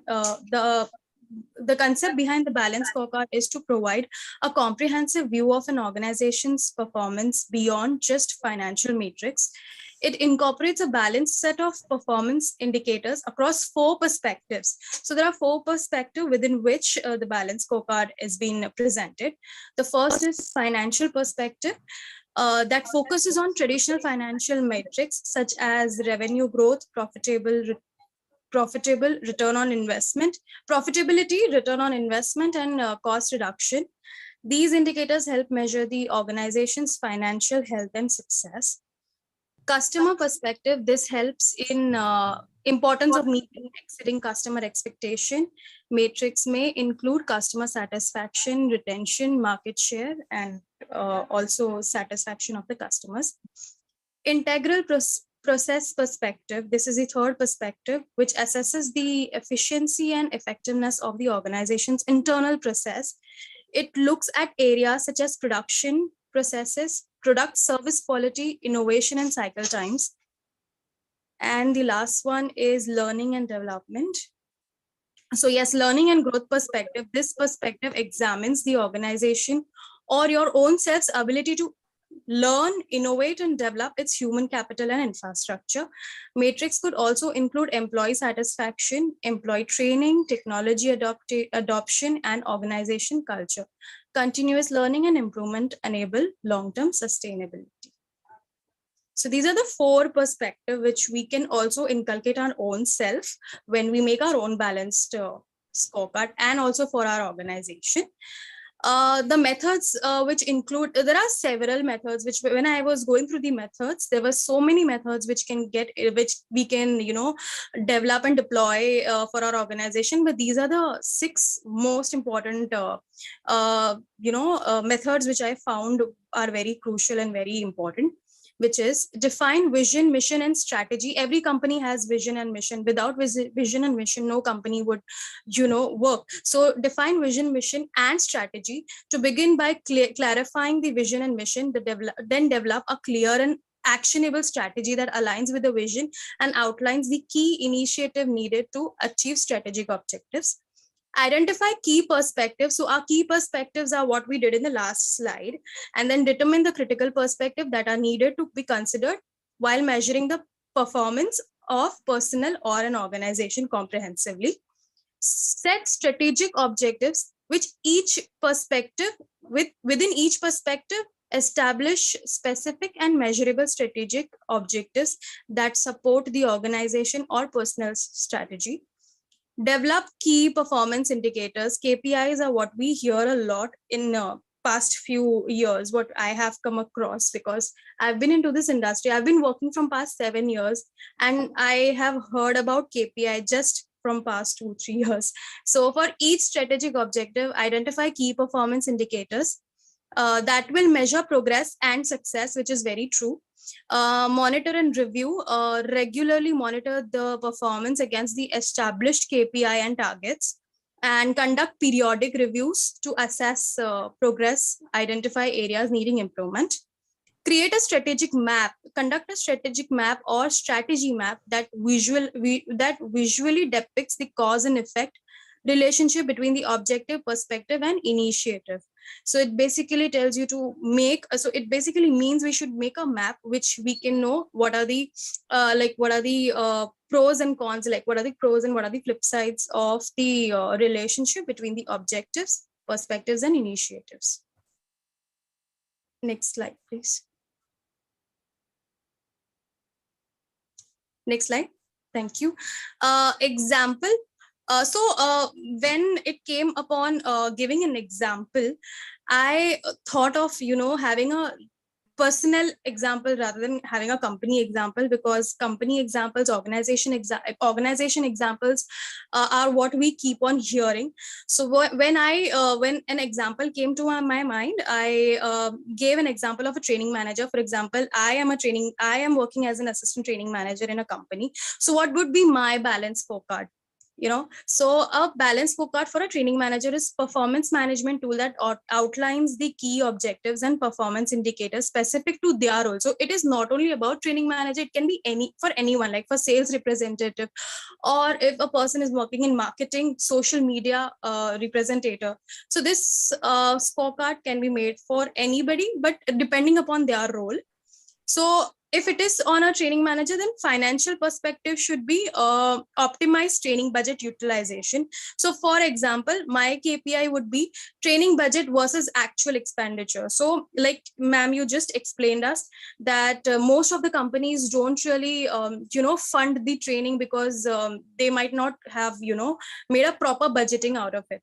So this is what as a training manager, it could include in my KPI, stating that training budget, what I have made and what my actual expenditure is, and then cost per trainee, whatever cost is went behind per trainee. Customer perspective, which is improved training effectiveness and satisfaction. Training evaluation score. So basically, like you said, take feedbacks from training, evaluate yourself, how much have you made them understood, how much they have understood whatever you have given them training. And then training completion rate, like as per my training calendar, how many trainings have I completed. Internal processes perspective, it will come objective will be enhanced training program quality and efficiency. So my training programs, I can the training development time, so develop a new training program in a particular day. So the training should not keep repeated.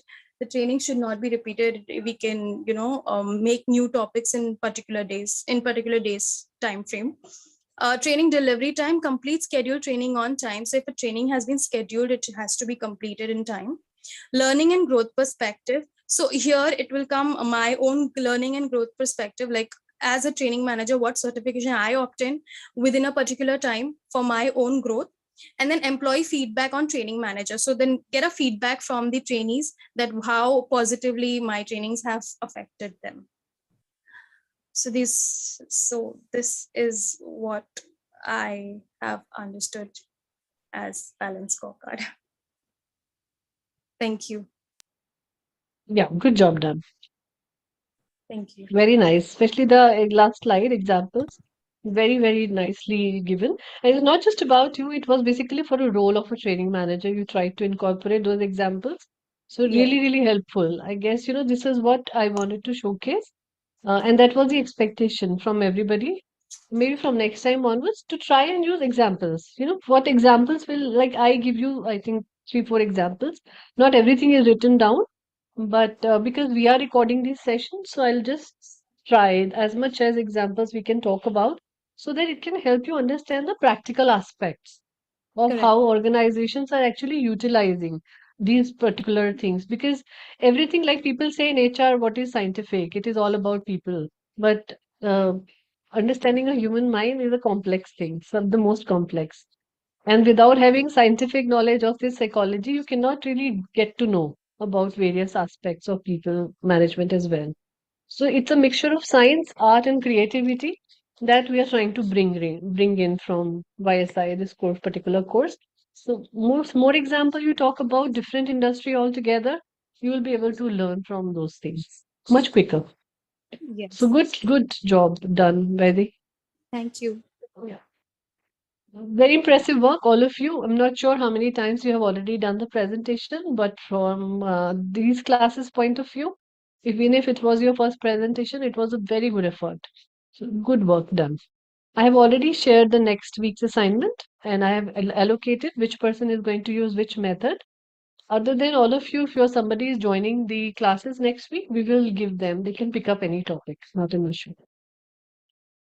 Right? In case you are finding any difficulty in understanding these 5 topics, just let me know on WhatsApp. I'll help you out in that. Right? Thank you so much. Thank I you know so it has gone a little overboard for all of you today. But yeah, thank you for patience. And thank you for being a good team spirit today, showing team spirit. Thank you. Good night. Yeah, Thank you. tomorrow's class is Hardik sir, so I'll meet you next Saturday. Yes, ma'am.